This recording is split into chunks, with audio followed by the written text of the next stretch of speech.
What's up everyone, how are you all? Today we are back with another amazing Naruto story. What if Naruto is Artemis' husband? If you enjoy then please like, share and do comments.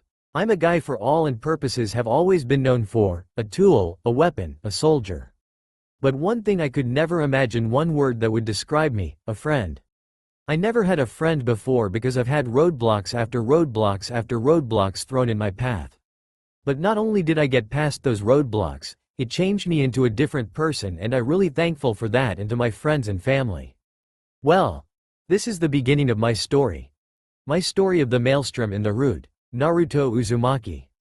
It's been 13 years since she has been in the Element Nation, where the gods were given permission from the Shinto gods ruler in the Element Nations to relax and enjoy what it offers to the gods. They couldn't believe how into nature this nation is, where there is no pollution, how untouched the forests and the wildlife were. But what is really surprising them is that how strong the mortal in this world is. They powers that could even rival them in strength and power. She was looking at the village Konohagakure no Sato, the village hidden in the leaves, since her husband Minato Namikaze died protecting the village from the nine-tailed fox, also known as the Kyuubi, where he sealed it into their newborn son, Naruto. Zeus had given her permission to break her vows to marry and have a child, but under the condition that when she has a child, she must return to Olympus immediately. She sees most men are pigs and arrogant in her eyes. She sees them only caring about their pride, power, wealth and themselves in general.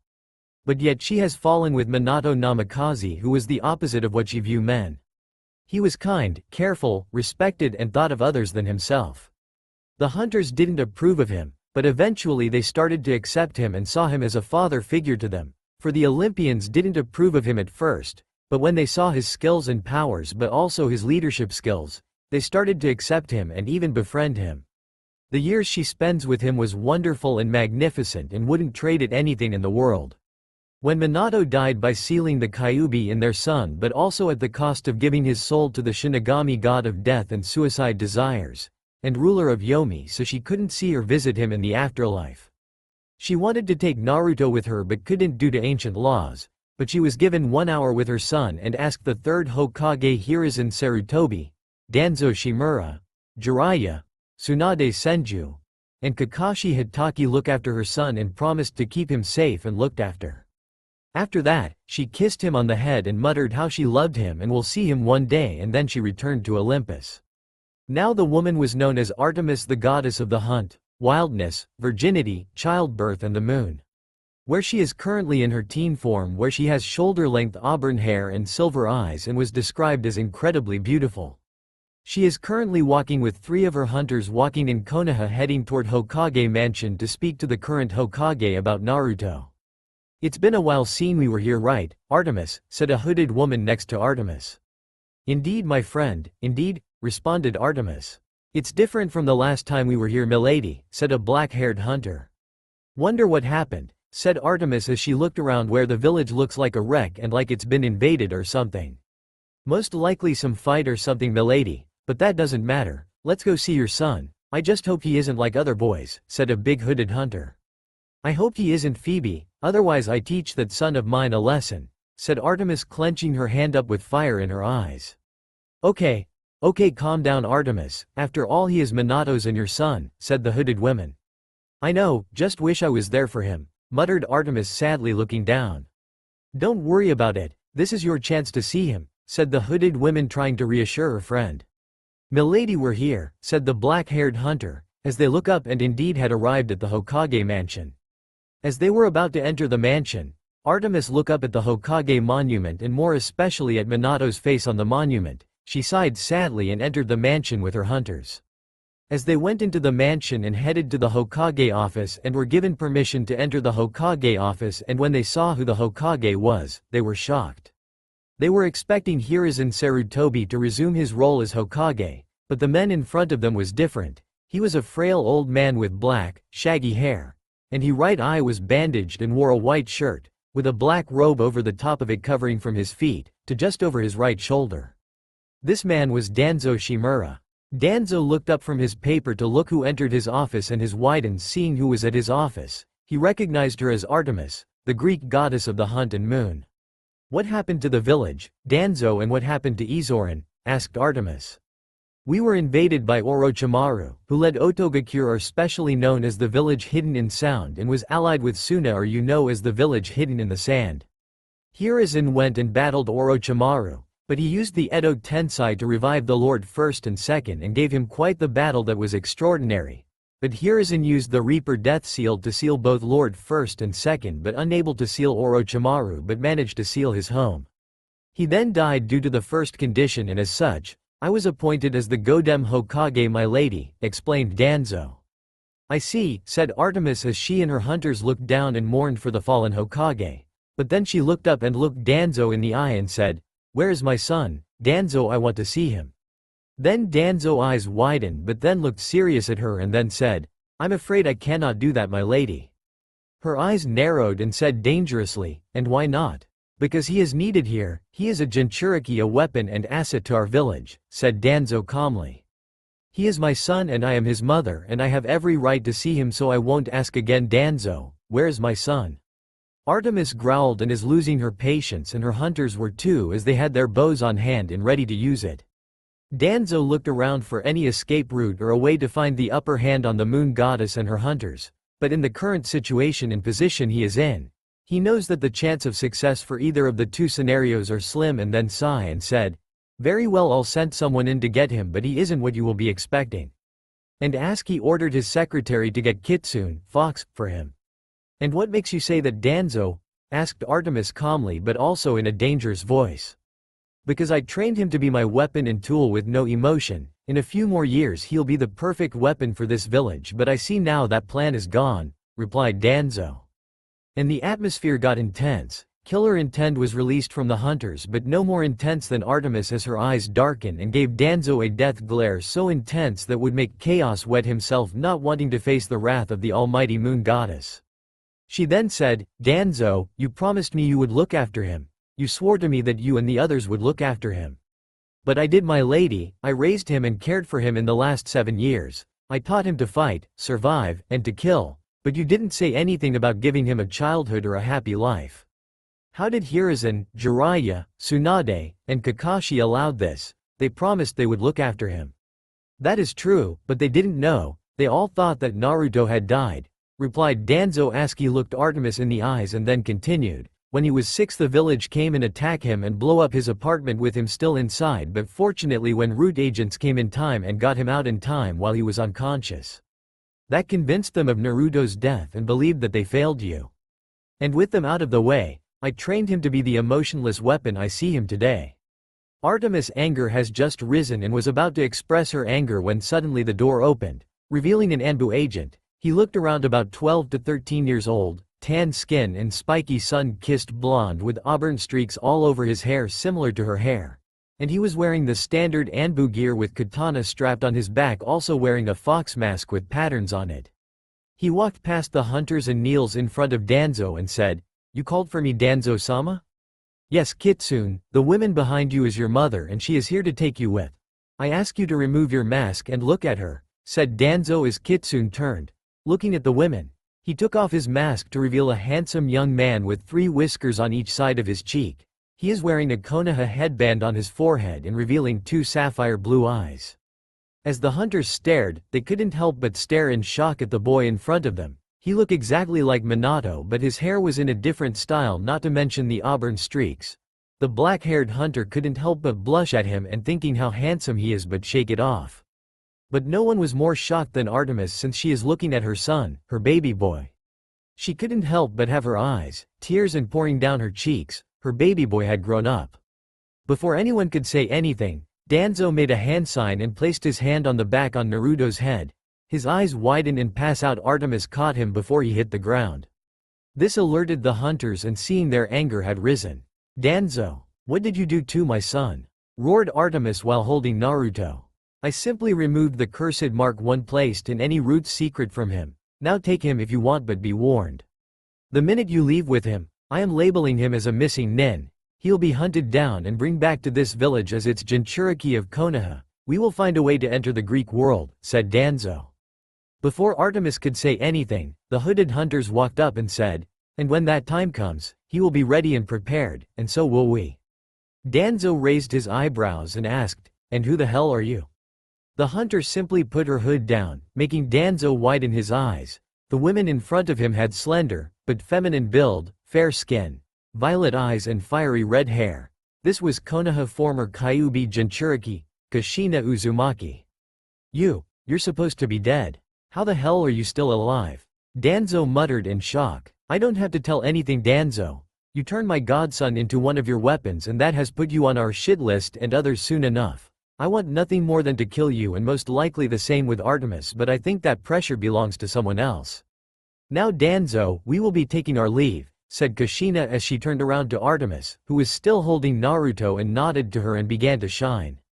Danzo knew what was going on, so he unwrapped his bandage to reveal his Sharingan to negate the effect of the bright light, like when the Greek gods used to teleport or transform to their divine form. As the light brightens and engulfed the entire office, the hunters are gone along with Naruto. As Danzo looked at the empty space, he wrapped his bandage back and started writing reports and began listing Naruto a missing nen. At the hunters' camp, the hunters were talking among themselves. But then a light shined in front of them, and when the light disappeared, it revealed their lady with the other 3 hunters. But their lady was holding a boy that looked similar to their father figure and can only presume is her son. My lady, is this him? Is this your son? Said a blonde 12-year-old hunter as she and others couldn't help but look at him, since this is their mistress' son and how much he resemble one of the only men in this world they respect. Yes, my fellow hunters, this is my son Naruto Uzumaki Namikaze. And I would like us to welcome him when he wakes up, said Artemis, and her hunters nodded. She looked down and smiled to Naruto, who looked peaceful right now, as she removed his leaf headband and then kissed him on his forehead. My son, when you wake up, I would like to welcome you to this brand new world. Lord Danzo, why do we fight? Why is there always conflict? Because Naruto, it is because of emotions. Emotions lead one to hate, and hate leads one to conflict and war. All these wars, tension, prejudice, and conflict we are facing right now is because of this simple thing, emotions. These emotions we have, it prevents us from achieving a dream of peace and unity, it distracts from accomplishing this dream, and as a result it leads to something catastrophic. But I believe if we remove these emotions, then we achieve this dream of peace and unity. Do you understand, Naruto? Yes, Lord Danzo. Good, now you may leave, Naruto. Present at the hunter's camp. As Naruto groaned while his eyes began to open and he found himself staring at a ceiling that is seemed to be in fabric. As he looks around, he finds himself in a place he does not recognize. It looks like he was inside a tent, but what surprises him is that there was a red-headed woman looking at him. He swore he saw her somewhere before but waved it off, but couldn't help but be cautious around this woman. Who are you and where am I? As Naruto asked in a bored tone with an emotionless face but preparing to attack if necessary. The women just smiled at him and said, before I answer that, tell me what the last thing you remember was. Well, I was called into Lord Danzo's office for some unknown reason and then told me the auburn-haired woman was my mother, and then everything went black. Is she really my mother? Replied Naruto with still an emotionless face. Yes, Naruto, she is your mother and she will see you soon, but she has to go to a meeting first. Anyway, to answer your question, Naruto, I'm your godmother, Databane. As she said cheerfully and raised her right arm on that last sentence. Naruto didn't expected that, and that was surprised for him and couldn't help but mutter, "You're my." Naruto then had this deadpanned look on his face at Kushina pose, but then realized something. This was Kushina fucking Uzumaki, the red-hot Habanner, one of the greatest Kenjutsu master in history, and not to mention the former Kyuubi Jinchuriki before him. You're Kushina Uzumaki, right? He asked, and she nodded. How are you alive? I thought every Buji extraction kills the host. Okay, for 2 reasons. One is that Uzumakis have incredible strong life force which can both endure and survive most grievous injuries, plus incredible longevity, so I managed to survive the extraction, but that puts me in a near-death state, and which it brings me to the second reason is that your mother found me and gave the blessing of being a hunter of Artemis, in which it heals all injuries and saved my life, and now here I am, answered Kushina. Hunters of Artemis, I thought they were myths, so does that means the Greek gods are real? I ask her that later, thought Naruto. One thing I need to ask, how did the Kyuubi escaped in the first place? Asked Naruto. That's a story for another time, Naruto. Okay, you said that the auburn hair lady was my mum, right? Asked Naruto as Kushina nodded. So where is she right now? After she left you here, she had to go to a meeting that concerns you. But enough about that, tell me about yourself Naruto. On Olympus. When Artemis has brought Naruto to this realm, she is instantly called to Olympics.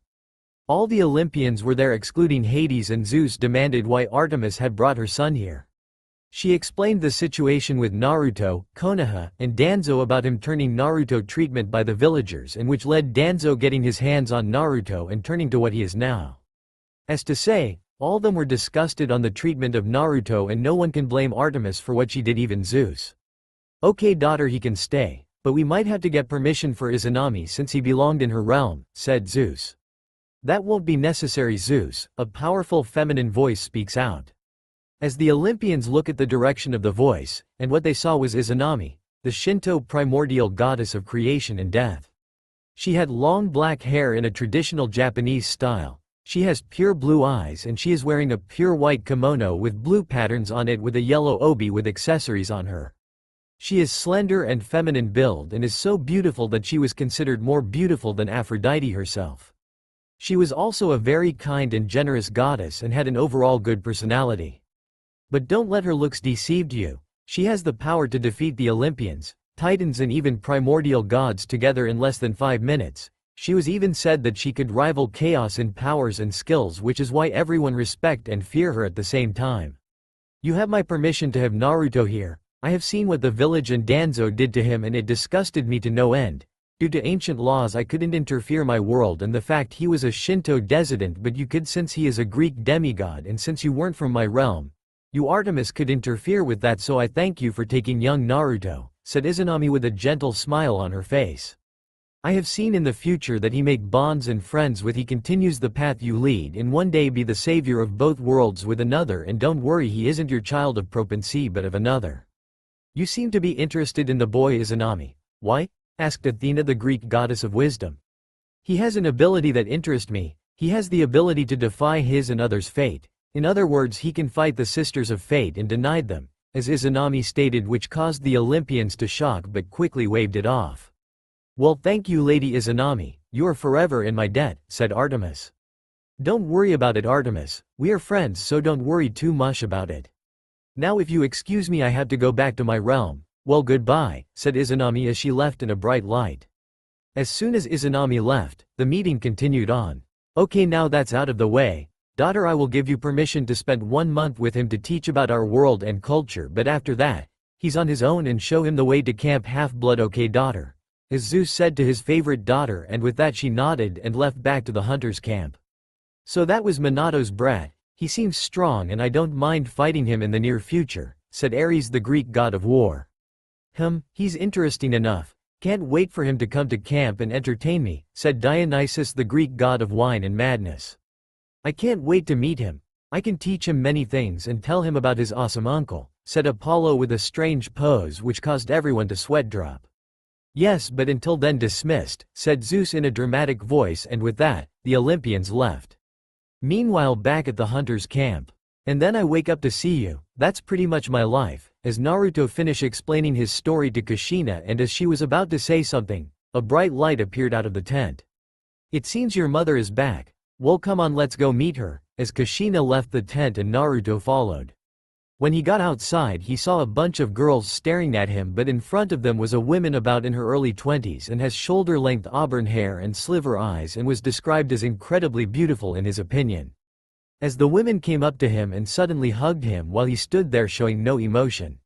My boy, my baby boy, I so sorry on what happened to you. I so sorry, as Artemis held Naruto for a while with tears coming down her eyes, as he looked at the other girls who were either smiling or crying at the scene. So your mother, right? As Artemis let go of him and sobbed, Abbott a butt nodded. Who are you? Well Naruto, I am Artemis, the Greek goddess of the hunt, wildness, virginity, childbirth and the moon. Artemis answered Naruto's question. So gods do exist, right? Asked Naruto, and she nodded. Does this make me a half-god or something? Well, you're half right, you're actually 75% god and 25% human. Your dad was actually a demigod himself, answered Artemis as she looked at Naruto. She saw him a little bit surprised but hid it well with an emotionless face. So who is dad and grandpa anyway?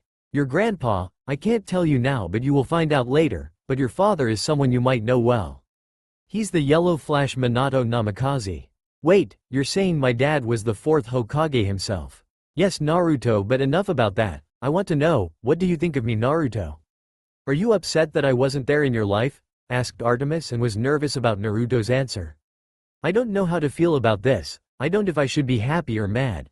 I can't really feel anything and I would understand if you didn't wanted me as your son or even love me, said Naruto in an emotionless tone. Artemis soon held him again and started kissing him on his head, showing that she indeed loves him. Naruto, I would never hate you. If I got the chance I would raised you as my own son and be there for you. Naruto, no matter what the situation is I will always love you because you are my pride and joy, said Artemis as she held Naruto tighter and Naruto couldn't help but hug her back, even though he couldn't feel the love back but he had the urge to do it. They stood there for a few minutes and unknown to the both of them. Kushina took a photo of this sweet moment between the mother and son but also couldn't help but smile at this sweet scene.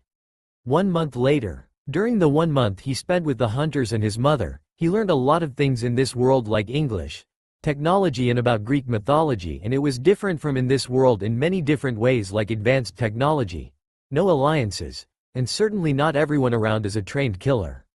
While he was there, Artemis and Kushina discovered that his nature chakra was wind, water and lighting and also has a Kekkei Genkei which was storm and didn't surprise them because of who his grandpa was. He was also good with kenjutsu techniques and hand-to-hand combat. While he was there he learned about archery from his mother and the hunters at the camp, but from his mother she also taught him the Rasengan when she demonstrated to him. She told him that his father taught her how to use it and it was the highest form of shape manipulation. She informed him that it was an incomplete jutsu because his father was about to add an element to it but he died before he could do it. When she showed him how it was done, she was surprised that Naruto has mastered it in a week's time and it took Minato 3 years to develop it and her about a month to master it. He was also given the wolf summoning contract from his mom but told him to sign the contract when the time is right. His relationship with the hunters were decent at first, not because he was male but because of his emotionless personality, but eventually has a positive relationship with him because even though he doesn't feel the emotion but he came to care and protect them and doesn't why but feels like he needed to it. But one hunter he was close to was Zoe Nightshade, who had long, silky black hair, coppery-like skin, a silver circlet around her head, a slightly upturned nose, and black eyes. She was the lieutenant of the hunt. During the 1 month they bonded during the month like a sibling relationship, but it feels like more than that. He wonders sometime why Zoe blushes every time she is with him. And now it's time for him to leave the hunters and his journey to Camp Half-Blood. He was got some supplies with on his way to Camp Half-Blood. He got food and water that could last a week, some spare. As he stood there wearing some new clothing provided by his mother, he was currently wearing a black hoodie with dark blue jeans on and was wearing fighting gloves on with blue sneakers on. As he stood at the entrance of the hunters' camp, he sees his mother, his godmother and the hunters there saying goodbye to him and wished him luck on his journey ahead. But his mother is currently babying him about his journey. Now remember son, don't be like later men, don't talk to strangers, eat healthy, stay away from drugs, make friends, don't get too depressed. Remember that everyone has strength and weaknesses, and… But Naruto interrupted her. Okay mom, I get it. You don't need to baby me anymore, said Naruto but was bonked on the head for interrupting her. Shut up and let me be a mother, that's letting go off his son, said irritated Artemis, but later hug her son saying how much she's going to miss him. But also remember this, those who break the rules are trash. Those who abandon their comrades are worse than trash. I learned that from your father, said Artemis while still holding the life out of Naruto, and he nodded. As she let go of him, he said how grateful he was and thankful that he spent every single second with his mother but still doesn't have the emotion for it but was still thankful for it. As he was about to leave, Zoe came up to him and hugged him. This surprised everyone including Artemis since Zoe was one of the biggest man-hater in the world but couldn't help but smile at her and hope her son and Zoe would get together even if Zoe had to leave the hunt. Good luck on your journey Naruto to Camp Half-Blood, and I hope we see each other again, said Zoe with a blush on her face. I do too Zoe, I do too. And with that, Naruto left and headed to Camp Half-Blood on the road ahead. On the road, Naruto has been walking for an hour now and was told that he would reach Camp Half-Blood in 3 days if he walked on foot. He saw a store a few steps away and went in to get a few stuff, but what he brought was a box of cigarettes. That's right folks, Naruto is a smoker. During his time en route, he developed a habit of smoking. He did because it was a way to relieve stress and was a way for him to ask Lord Danzo if he could smoke, and he didn't really care what his root agents do in their spare time, like Sai was painting and Torun was collecting venom beetles. He had to go 1 month without smoking with his mother, and Hunter were there and do anything to get him to stop smoking, and he didn't wanted that. As he left the store and cigarettes out and put one of his mouth and lit on fire with his lighter, and started smoking while walking to his destination and started to blow smoke out. After walking for 3 days, he was nearly there at Camp Half-Blood. He saw the camp at a distance, but what he also saw in front of him was a boy around 12 years old and another boy who has curly brown hair, brown eyes, small horns, Caucasian skin, chin, wispy beard and hairy brown goat legs, and sees he is a satyr and was being attacked by a creature with a bull head and has a muscular body of a man but with fur covering him and seems to have one of his horns cut off. This creature seems to be the Minotaur from his lesson in Greek mythology. The two boys seems to be in trouble and Naruto decided to help. He unsealed his katana from his scrolls and headed to their direction. Is this it? Is this the end? Thought the black-haired boy as the Minotaur brought his fist down to him, but the impact didn't happen. He looked to see a boy with blood hair with auburn streaks on his hair stop the Minotaur's fist with his sword. He then jumped up and kicked the Minotaur in the foot and pushing him back a good distance, and with that everything went black. Naruto just stood there emotionlessly, and he saw a couple of more people coming to them and just stood there staring at him, and as they were about to say something, they heard Minotaur roared and rushed to Naruto, as others told to get out off the way or run to camp, but he just stood there in a stance waiting for him to come. As the Minotaur got close to Naruto, he raised his katana and shouted, "Futon, wind style, slash of the dragon," as he slashed the Minotaur vertically with the wind-coated katana. As the Minotaur simply walked past Naruto, he unsheathed his katana and the Minotaur was cut in half, resulting to 2 cut pieces of the Minotaur's body to fall in 2 opposite directions, leaving golden blood splattered everywhere, and then the 2 body parts turned to gold dust. All of the people around just watched the scene in shock on what happened and was staring at Naruto wearily. He just walked up to them and they were scared on what he's going to do. "Is this Camp Half-Blood?" he asked the people in front of them, and they nodded. "Well, my mother told me to come here and live at this camp from now on." "Wait, you're a half-blood?" asked a half-man and half-horse, which he can tell was a centaur, and nodded. "Well, help me with this boy and let's head to camp." As Naruto nodded and carried the boy on his shoulder. As they walked to camp, the centaur decided to ask him something. "You said your mother told you to come, right?" As Naruto nodded. "Who is your mother exactly? You look familiar somewhere." "Well, my mother is," but was interrupted by a light that hit him and that woke everyone up and went out of their cabins to see what was going on. "He's being claimed. I wonder who his Olympian parent is," said a blonde girl with a Yankees hat on. And on his forehead appeared 2 symbols. One was bow and arrow with a crescent moon behind it and a Chinese dragon with what seems to be the sea on the bottom and storms on top, and which that shocked everyone. "There has to be some kind of mistake. He couldn't be hers. She wouldn't, would she?" asked the blonde girl in shock. "She has, and I didn't expect her son to be here," said the centaur. "Wait, you know she had a son?" as the blonde girl asked the centaur, who nodded. "But who's the other symbol off?" Before anyone could ask, a man with a chubby face, a red nose and curly hair so black it looks purple, and was wearing a tiger-striped Hawaiian shirts and purple running shoes, went up to Naruto and bowed down, and soon everyone did the same thing and saw nymphs, stars and other nature spirits appeared and bowed as well. The man then shouted across the area where everyone can hear, "All hail Naruto Uzumaki Namikaze, son of Artemis, goddess of the moon and the hunt, and Minato Namikaze, the 4th Hokage and descendant of Susanoo, Shinto god of the sea and storms." Naruto, who was just claimed a minute ago, who was the son of Artemis, goddess of the moon and the hunt and descendant of Susanoo, Shinto god of the sea and storms. Naruto just looked around and seeing different reactions on people's faces, like their faces show that they were either in shock or disbelief. They couldn't believe that Artemis, who was the virgin goddess but also a man-hating virgin goddess, and let she had a child and a son no less. But not only that, he was also a descendant of a Shinto deity, not just any Shinto deity but one of the 3 major deity. Susanoo, the Shinto god of the sea and storms, and now confirming that the Shinto deities are real. As Naruto just looked around, seeing everyone is still shocked, and he didn't know why but really didn't give a crap.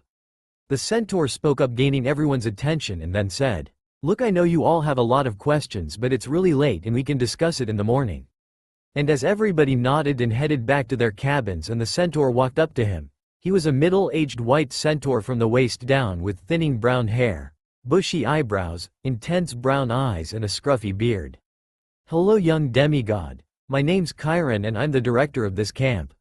I know you have some question, but I happily answer those questions tomorrow. It is pretty late and I think you should rest after traveling here, said Chiron as Naruto nodded. So where do I stay? Asked Naruto as Chiron pointed to a silver building or cabin with silver curtains, similar to the outfit of the hunters when he was staying at the hunters' camp. But what is significant about this cabin is that it's glowing silver during nighttime as if reflecting the moon. As Naruto heads to the cabin, he notices that every camper in their cabins is watching him at the window for some reasons and just waved it off. He reached there and opened the cabin and again saw the shocked or surprised face of everyone, but once again he waved it off and headed inside. As he went inside, he saw that the inside looks as the aura of nature similar to Kahona's forest. The walls were dark olive green with sliver vines and shape patterns on them. He saw many rooms from downstairs and upstairs, but he also saw names on the doors, so he began to look for the door with his name and he found it upstairs and headed in. He saw the same patterns and vines on the walls as downstairs. The room is a good size that has a master bed with olive green duvet and the pillows were sliver, a trophy case, a closet, a personal bathroom, and it also comes with desk with some stationery and what seems to be a computer, since he was told about it during his time at the hunters camp on what the hell it is and how it works, and came with an office chair. But he also noticed there was a letter on the desk and began to read it. Dear Naruto, if you're writing this, then you made it to Camp Half-Blood. And if you're wondering why I didn't tell you that your grandfather was a Shinto god, and yes, they do exist. Well, it's because your grandfather wants to surprise you in Camp Half-Blood and make it shocking, since he also a trickster god and wanted to see everyone's reaction. But anyway, I'm here to inform you that the hunters will sometime come here, and when they do, listen to them and be mindful. Knock before you enter the cabin and evening leaving. Well, that's all I got to tell you, and good luck my son, and please don't do anything stupid and make some friends please. Love, your mother. Naruto just sighed. He didn't need his mother to baby him. He can take care of himself, but couldn't help but be having this positive feeling he has inside of him that makes him want to smile, but clearly he didn't. So he just went to bed and get some shut-eye. Flashback. Hiruzen was a fool. He was so naive that he could protect you and keep you safe, and he couldn't even prevent villagers from attacking you and setting your apartment on fire. My root agents came in time to save you out of that burning apartment. I'll take care of you and raise you. In exchange you become my weapon. You are still Naruto Uzumaki, but when you put on that mask, you are known as Kitsune. Do you understand me, boy? Yes, Danzo-sama. Good. Now your training begins. But I do not care how much you beg or cry during this training, do understand, as Naruto nodded at that. Good, let the session begin. End of flashback. As Naruto woke up and sat straight up and thought about that particular memory. Am I still Lord Danzo's weapon, but I'm no longer en route? Do I have a purpose now? I guess this is a new start for me then, thought Naruto about the time when he began as a root Anbu agent. He got up, set his bed up and went to get a shower. After that he got dressed and got outside his cabin and again saw everyone was looking at him, and now he was curious on why the hell are they looking at him. As he saw Chiron coming towards him with a smile on his face. Hello Naruto, as you already know, I'm Chiron and I'm the director of this camp, and so I have decided to show you around the camp, said Chiron. Can I ask something? Asked Naruto as Chiron nodded. Why was everyone staring at me and looking at me so shocked? Well, it's because you were the first son of Artemis and no one believed it since she was a virgin goddess, not to mention a man-hating virgin goddess. But not to mention you are the Shinto descendant, confirming to the campers that they are real, and not to mention, you're the first Shinto descendant to ever come to Camp Half-Blood, said Chiron as Naruto nodded. But why were they still shocked when I was going in and out of my cabin? Oh, that's because whenever a boy ever touch or go near the Artemis cabin, they turn into jackalope for some time before they change back into a person, answered Chiron. Satisfied with the answer, my boy, as Naruto nodded. Good, now follow me, I'm giving you a tour off the camp. As Chiron was giving Naruto a tour around the camp, he noticed didn't have an expression or emotion for that matter, but he waved it off and continued with the tour, and he decided to have a conversation with him. You know Naruto, as Naruto looked at him. When I first saw you, I thought you looked familiar somewhere and I was right. You look a lot like your father. You knew my father Kirin? Asked Naruto in an emotionless tone but was curious. Of course everybody in Olympus and me of course knew who your father was. There was a battle between your father and Zeus to see if he was worthy enough for your mother and was an incredible battle. Your father was very powerful and I was there to see that battle, and he earned everyone's respect. I was there for the wedding as well and I had the honor of meeting some Shinto gods and some primordials as well in that wedding, as Kirin remember those memories of Minato. You said you met some Shinto gods, right? As Kirin nodded. What was my grandpa like? Susanoo was a trickster god and he was laid back and joke around a lot, but he was good man and honest as well, but not to mention a very powerful god that could rival the primordials, as Kirin answered that question about Susanoo for Naruto. Before they could continue, a demigod came up to them. She had curly golden blonde hair and is tall, fit, and athletic. Her eyes are intense shade of gray and always have a distracted look as if she were thinking of a million things at once and natural tan. She is wearing an orange shirt with a Pegasus on it, wearing shorts and with a necklace with a couple of beads of them. Sorry, was I interrupting something? Said the blonde girl. No Annabeth, you weren't interrupting, said Kirin as he turned to Naruto. Naruto, this Annabeth Chase, a daughter of Athena the goddess of wisdom, as Kirin introduced Naruto to Annabeth. Oh, nice to meet you Annabeth, said Naruto in a polite tone but shown no emotion. Hello, your name's Naruto, right? As Naruto nodded. Wow, a son of Artemis and Susanoo. I can't wait to know more about you and I hope we can be friends, said Annabeth a bit cheerfully. Annabeth, I giving Naruto a tour. You want to help me with this tour? As she nodded. Before they continue the tour, Naruto notices a pine tree on top of a hill and feels that as if there was like a living person and showing a spiritual aura around it. Excuse me Kirin, as Kirin and Annabeth looked at him. That tree over there, as Naruto pointed at the pine tree. Why do I feel that there's a soul in that tree like if it was a living person? This surprised both Annabeth and Kirin thought of something. Since he the son of Artemis, maybe he can sense Talia's presence in the tree. There's only one way to find out, thought Kirin. Naruto, can you come with me? Asked Kirin as Naruto and Annabeth walked towards the pine tree and are now in front of it. Naruto, I want you to place your hand on the tree and close your eyes, instructed Kirin, and as Naruto placed his hand on the tree and closed his eyes, he feels that his mind is traveling somewhere like how the Yamanaka's mind transfer jutsu. In limbo, as Naruto opened his eyes and found him in a black room and clouds and lighting design on them. It looked like an apartment room with a bed, small kitchen and a TV of some kind. As he looked around, he saw a girl shoulder-length black spiky hair, with electric blue eyes with freckles across her nose and is wearing punk-style clothing. And she was looking at him in shocked. How are in here? Muttered the black-haired girl, but couldn't help but blush on how handsome he is. I don't know, but I have a theory, but first, what's your name? Asked Naruto. I'm Talia Grace, daughter of Zeus, answered Talia. So who are you? My name is Naruto Uzumaki Namikaze, the son of Artemis and descendant of Susanoo, answered Naruto with an emotionless face. And like that, Talia's face shows a facial expression of pure shock and disbelief. This boy in front of her was the son of the man-hating goddess and not to mention a descendant of one of the three major Shinto gods. So let me get this straight, you're the son of the man-hating goddess and a descendant of the Shinto god of the seas and storms, right? As Naruto nodded to her answer. Okay, so how did you get here Naruto? Asked Talia.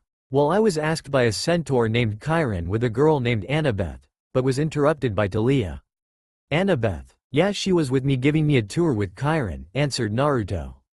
I take it that you know Annabeth?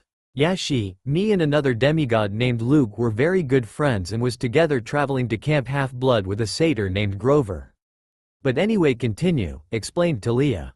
Anyway, as I was saying, Kirin asked me to place my hand on this tree and I didn't know why, but I guess I see why he asked me to do it.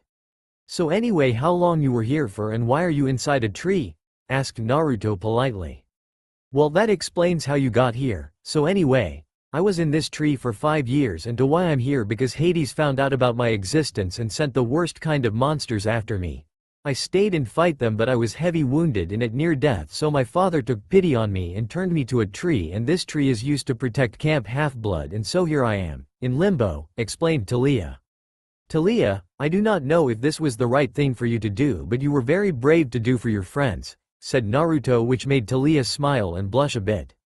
Naruto, can you tell me about yourself? Asked Talia hopefully to get to more Naruto more.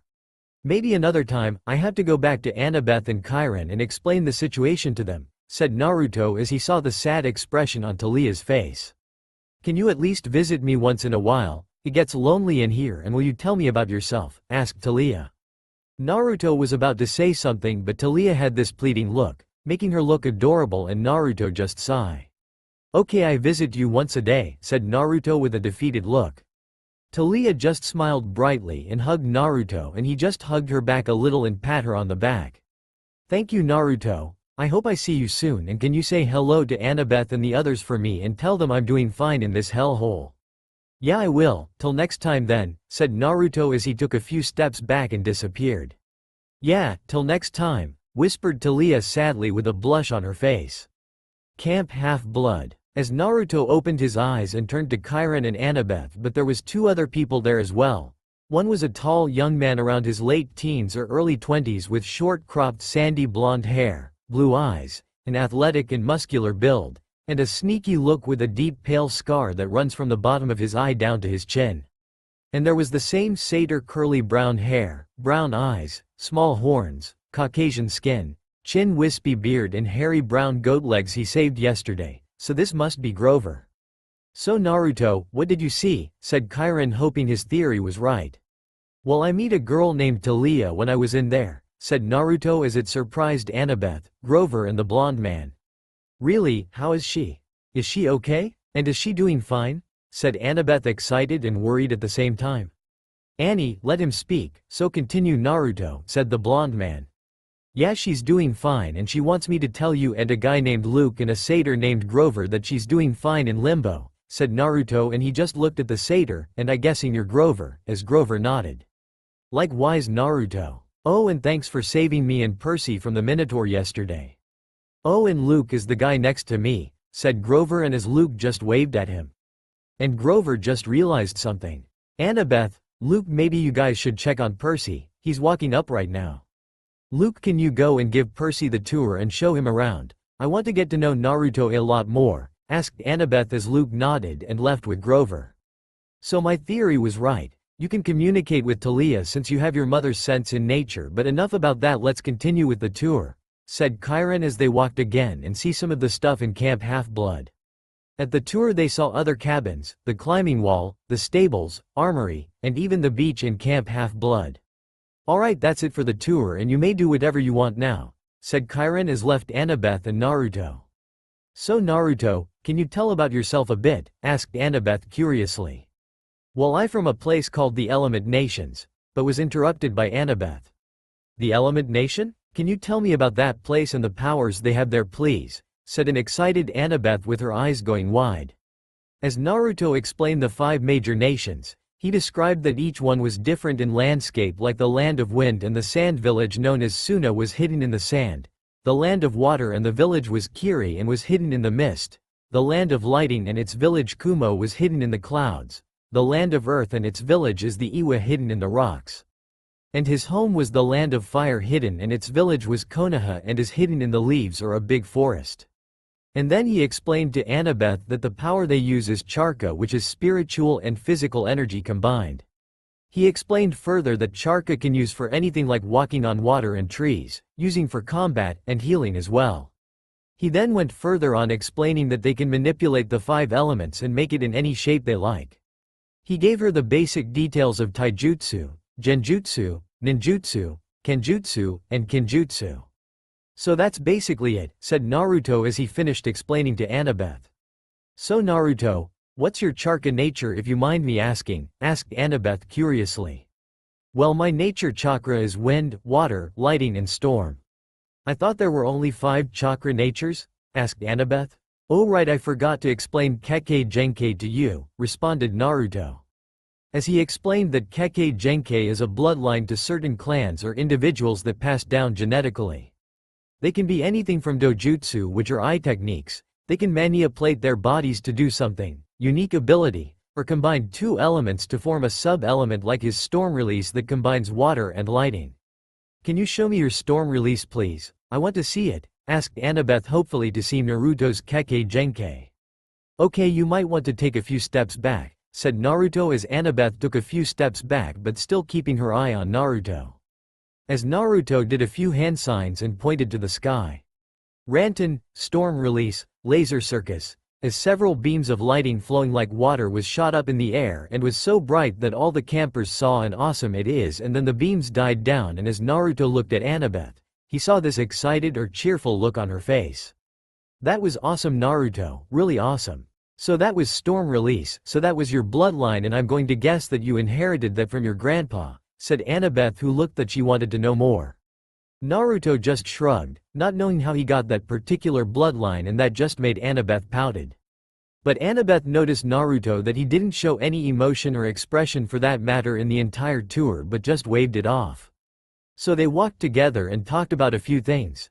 They notice a boy with tea-black hair and bright sea-green eyes being harassed by a big, tall girl with long, stringy light brown hair, brown eyes and strong-looking, wearing CBH shirt with a cameo vest on her, along with three other girls similar to her who big and tall as well.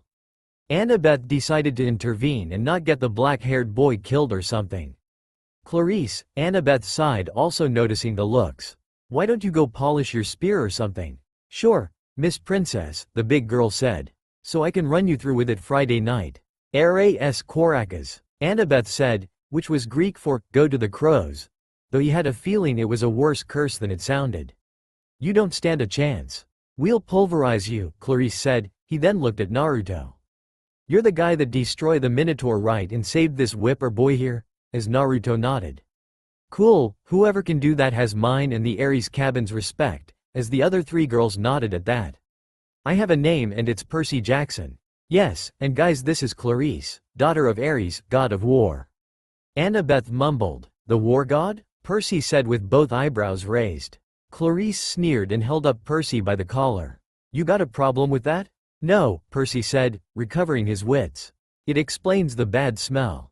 Naruto and Annabeth just had this look at their faces at Percy, basically saying, are you an idiot, or, that mouth is going to get you killed one day. Clarice growled, we got an initiation ceremony for newbies, Prissy. Percy, whatever. Come on, I'll show you. Clarice said as he dragged the boy to the bathrooms. Clarice, Annabeth tried to say. Stay out of it, wise girl. Clarice growled as she and the others walked away. Naruto. Annabeth rounded on her fellow blonde. You have to help him. Naruto then replied, it's his battles, not mine. He then grabbed the horn Percy dropped. They walked to the door. Annabeth and Naruto watched at the door as Clarice and her friends mocked Percy. As they began to push Percy's head toward the toilet, Naruto felt a powerful aura around Percy. What power? That boy there is really powerful. Huh? Annabeth asked. Then, one of the toilets shot out water at Clarice, and as her friends tried to help her, the other toilets exploded, blasting water all over the place and on except Annabeth and Naruto, as Naruto grabbed Annabeth and jumped a few distance back before the water can hit them. Percy walked over to them with a shocked expression, but he was laughing in the inside at how funny Clarice and her friends were. Annabeth said, how did you? I don't know. Percy shrugged. They walked to the door. Outside, Clarice and her friends were sprawled in the mud, and a bunch of other campers had gathered around to gawk. Clarice's hair was flattened across her face. Her camouflage jacket was sopping and she smelled like sewage. She gave me a look of absolute hatred. You are dead, new boy. You are totally dead. As she and her friends just stormed off. As Percy just looked at Naruto and Annabeth. Hey, you're that guy that saved me and Grover yesterday from the Minotaur, right? Asked Percy, and Naruto nodded. Well, thank you for saving me and Grover for that. I'm Percy Jackson, by the way. Naruto Uzumaki Namazake, responded Naruto in an emotionless tone with a blank look.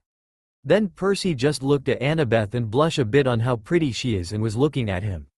What are you thinking? I'm thinking, she said, that I want the two of you on my team for Capture the Flag. The next few days both Naruto and Percy settled into a routine that felt almost normal. They were getting lessons from satyrs, nymphs, and a centaur, Well, mostly Chiron, but Naruto was already informed by his mother and was excused and did whatever the hell he does, but does it anyway since he was basically ordered to. Each morning Percy took ancient Greek from Annabeth. They talked about the gods and goddesses in the present tense, which was kind of weird to Percy. Percy discovered Annabeth was right about his dyslexia. Ancient Greek wasn't that hard for him to read. At least, it was not harder than English. The rest of the day, they rotate through outdoor activities, looking for something they were good at. Chiron tried to teach Percy archery, but he found out pretty quick that he wasn't any good with a bow and arrow. Foot racing? No good either. The wood nymph instructors left him in the dust. They told him not to worry about it. They'd had centuries of practice running away from lovesick gods and whatever the hell that was chasing or trying to kill them. But still, it was a little humiliating to be slower than a tree. And wrestling? Forget it. Every time he got on the mat, Clarice would always pulverize him. The only thing he really excelled at was canoeing, and that wasn't the kind of heroic skill people expected to see from the kid who had fought with the Minotaur. And Naruto was just the opposite of Percy. He can shoot bull's-eye if every arrow he shot, not that surprising for a child of Artemis and not to mention a shinobi. He was extremely fast and seemed that he didn't even sweat. Wrestling, Led just saw that all his opponent was humiliated and destroyed. Even though Naruto was good at canoeing and swimming, for some reason unknown, Percy always seemed to beat him, but Naruto really didn't care. They both soon later met the camp director Mr. D, who was that man with the chubby face and wearing the tiger-striped Hawaiian shirts and purple running shoes. But here's the thing, he was really Dionysus, the god of wine, madness, parties, ecstasy, and as well as theater. He didn't like Percy due to the fact that Percy due to him being a hero and the fact Percy unintentionally pissed him off. But for Naruto, they seemed to be neutral, and the fact Naruto was willing to share his cigarettes as long as he doesn't tell his mother about his smoking addiction. And needless to say, they got along just fine, and even to the fact that Dionysus respects him. Then there was the horn that went throughout the camp, and Chiron's voice was announced through the camp.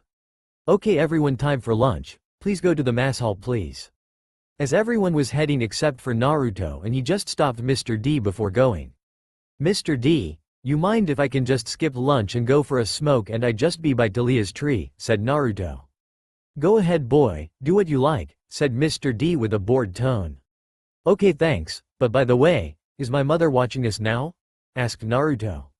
"Well she can, but right now, I think it's the time that she and her hunters are going hunting, so if you want to smoke, I suggest you smoke now if you don't want her to find out," said Mr. D. And just like that they went to their respective destination as Mr. D headed towards the mass hall while Naruto headed to Talia's tree to smoke and chat with her as he promised Talia to come by once in a while. Mass hall. As Percy enters the mass hall and notice a few campers staring at him like they did when they all saw him and Naruto. They heard that Percy managed to survive and wound the Minotaur while Naruto came and saved both him and Grover from the Minotaur and killed with a single sword slash. He got a box with the Minotaur horn in it and was told that every time a monster is destroyed, it leaves something behind as a spoil of war, and got looks of respect and admiration from campers and looks of gel by using a Uzi from big and burly kids. During the past few days, Percy managed to make a few friends like the Luke, Annabeth, the Strolls, Katie Gardiner, Selena Beauregard, Lee Fletcher, Michael Yu, and Charles Beckendorf. But Naruto managed to get alone with them, and they all had this feeling that Naruto doesn't seem that social or even that interactive and didn't show any type of emotion at all and just remained like a mindless boy. They wanted to know what is with Naruto and going to get it. "Excuse me, Chiron," said Annabeth, and Chiron looked at her. "Do you know what's going with Naruto and why he seemed to be so emotionless?" And everyone in the mass hall just stayed quiet and looked at Chiron if he's going to answer, and every camper was curious about the son of Artemis, which was still weird to them. Chiron and Mr. D looked at one another, and Mr. D nodded and Chiron sighed and started to explain. "Did Naruto told you any of you of his worlds?" asked Chiron, and Annabeth put up her hand and everyone just looked at her. "Yeah, he told me that he was from another world where there are ninjas or shinobi, as he described, have unimaginable power by using an energy source known as charka, which is the mix of physical and spiritual energy," answered Annabeth, which left a lot of stunned look from the campers, a fascinated look from the Athena campers, and excited look from the Ares campers, since now they have someone to fight that is strong and worthy to them. "Well, you're half right, Annabeth, The world he came from is also ruled as well as Japan in this world by Izanami and Shinto gods," replied Chiron, and to which it got more shocked looks from the campers except for Percy, who had no idea who Izanami and who the Shinto gods are, and got and asked Chiron, "Chiron, who is Izanami and who are the Shinto gods?" asked a confused Percy, and a few campers were curious themselves. Let's see, the Shinto gods are basically the gods of Japanese culture and mythology or history. They are said to be more powerful than the gods and titans themselves and could rival the primordial, said Chiron as he said, which got an even more shocked look from everyone. Something is more stronger than the gods and titans and could rival the primordial, that's unheard of, and Chiron just continue. But I will now explain who are the Shinto deities are. First there is Izanami, the primordial goddess of creation and death, and her powers are equal to Chaos, the creator of our universe, and she is also known as Kami or God in general and former ruler of Yomi and passed it down to Susanoo. Next is Izanagi, the Shinto primordial of creation and life and former ruler of heaven. And then came the big three in the Shinto religion. Amaterasu, the goddess of the sun and the universe but also the ruler of heaven, who is the current queen of the Shinto religion after the throne was passed down from Izanagi. Next is Tsukuyomi, the Shinto god of the moon and night, who was Amaterasu's brother and ex-husband after she annulled their marriage. And the youngest brother one and also Naruto's grandfather Susanoo, the trickster god and also the god of the seas and storm and former ruler of Yomi when he passed the throne to Yomi to the Shinigami, who is the current ruler of Yomi and is the god of death and suicidal desire, or basically the equivalent of Hades, explained Chiron. But wait, why did Izanami pass the throne over, and why was Tsukuyomi and Amaterasu marriage was annulled? Asked Percy as he and others want to find out. Well, the Shinto gods believed that the throne should be passed down to generation like Chaos passed the throne to Erebus and Nyx and passed it down to Oranos.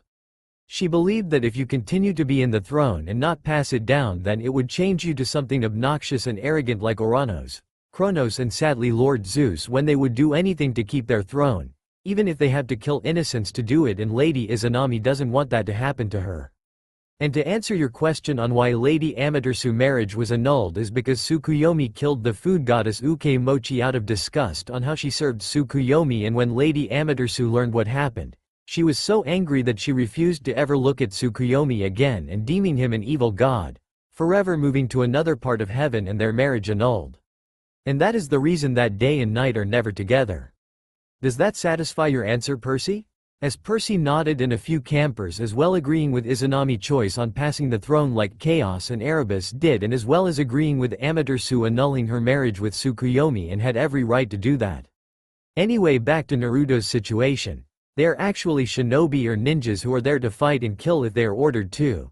They are extremely dangerous and some could rival the Olympians or Titans, and they are S-rank ninjas or over like the leaders of each village, but some can be more powerful than the Olympians or even the big three, and they are SSS rank shinobi, and one particular is Naruto's father Minato Namikaze, the fourth Hokage who bet Zeus, explained Chiron, and received a lot of disbelief from the campers, and they all thought, impossible, or no way, and some would have, wow, that is truly amazing. A mortal or demigod has defeated the king of Olympus.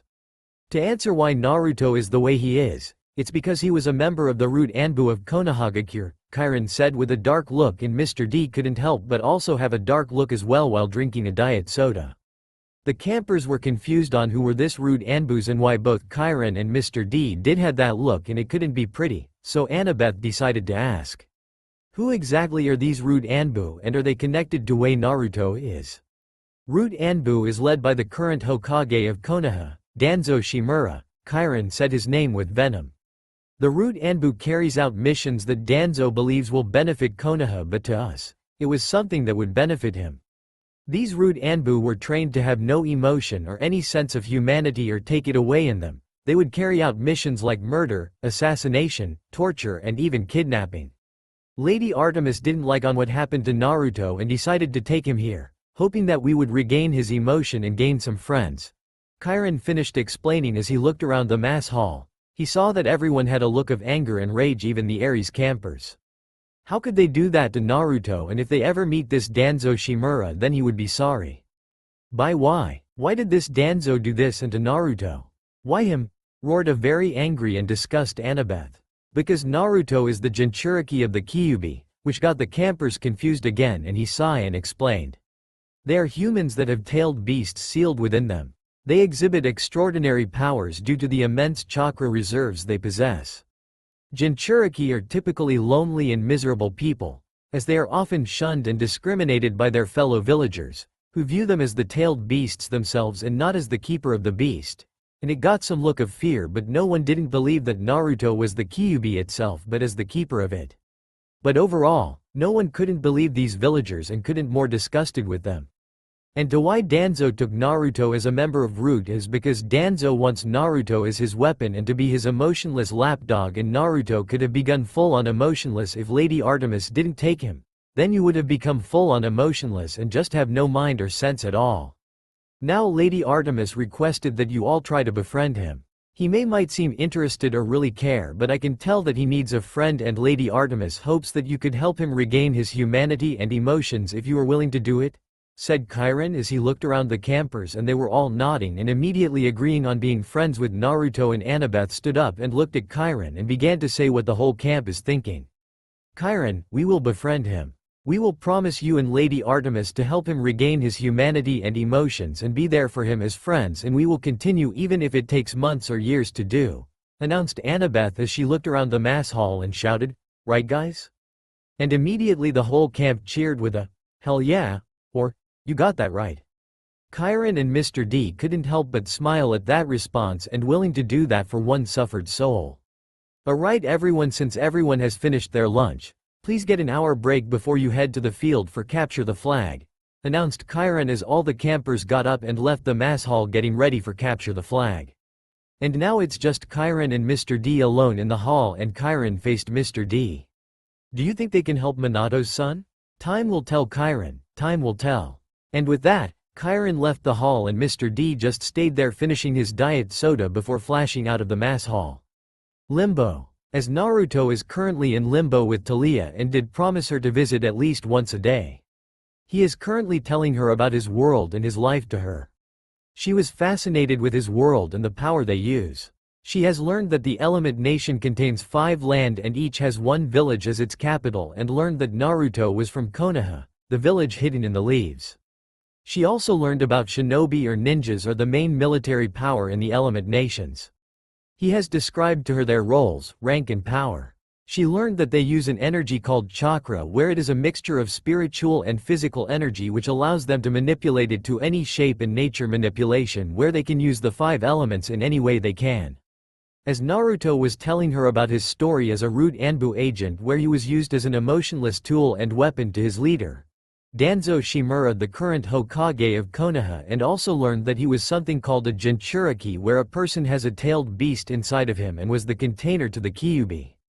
At first she's shocked that Naruto was a Jinchuriki but didn't show any fear because she sees him as the container and not the beast itself. She was also disgusted and angered towards Danzo on the things he did and to what he did to Naruto, but her anger towards Danzo increased when Naruto said he didn't committing all these acts and didn't show any emotion to it.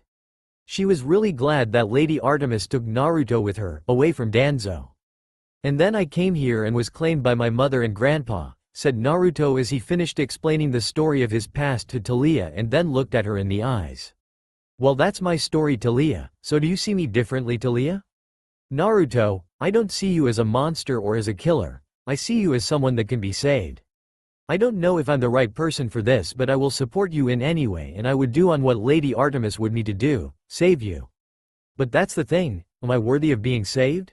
Am I worthy of regaining emotions? I have them inside of me, but I can't show or express them in any way. Do you think I deserve to have this second chance for me, Taliah?" "Yes, Naruto, yes you do. I believe that everyone deserves a second chance, even you," said Taliah with a assuring smile. "But let me ask you something, did you ever regret on killing those people?" "I don't know, personally I never really wanted to kill the people I was assigned to, but they were ruthless killers that seek only things for themselves, and I know that with them dead, innocents from my village or even outside of my village would be safe and live in peace, but it doesn't change the fact that I have blood in my hands," answered Naruto in a calm, clear voice but still with an emotionless expression. "Taliah just went up to you and hugged for comfort, and Naruto just lowered his head to her shoulder and patted him in the back. 'Naruto, it's okay, Either it was the right thing or not, it's really up to you on how you see it. I won't judge you, Naruto, and I'll be there for you if you need it. And you know why, Naruto? Asked Taliah, and Naruto shakes his head. It's because I am your friend, Naruto, and that's what friends do for each other, finished Taliah with a kind smile on her face. Even though Naruto couldn't express the emotion, he was glad and relieved that Taliah didn't hate him or condemning him for the things he has done. He couldn't help but hug her back with his head still on her shoulder and then whispered, "Thank you," to her and stayed like that for a few minutes, and Naruto decided to let go of the hug and time to return to reality. "Taliah, it's time for me to go. Capture the flag is in an hour," said Naruto, and Taliah responded with a pout but nodded since he can't stay with her forever. "But don't worry, I'll visit again tomorrow, okay Taliah?" said Naruto, and Taliah smiled sadly and nodded again. And with that, Naruto faded away. Outside of Limbo. As Naruto wakes up and looks around as back in reality, he look around and still see he is still leaning on Taliah's pine tree and on the hill. As he look around and saw at the bottom chatting with each other and heard that capture the flag is in 1 hour, and decided to take a quick nap rest for a bit. Flashback. In a massive forest where it shows couple of Kiri nins screaming in agony, as they were being killed very quickly but was very brutal as well. One Kiri nin was tossed to very far distance and landed in the ground.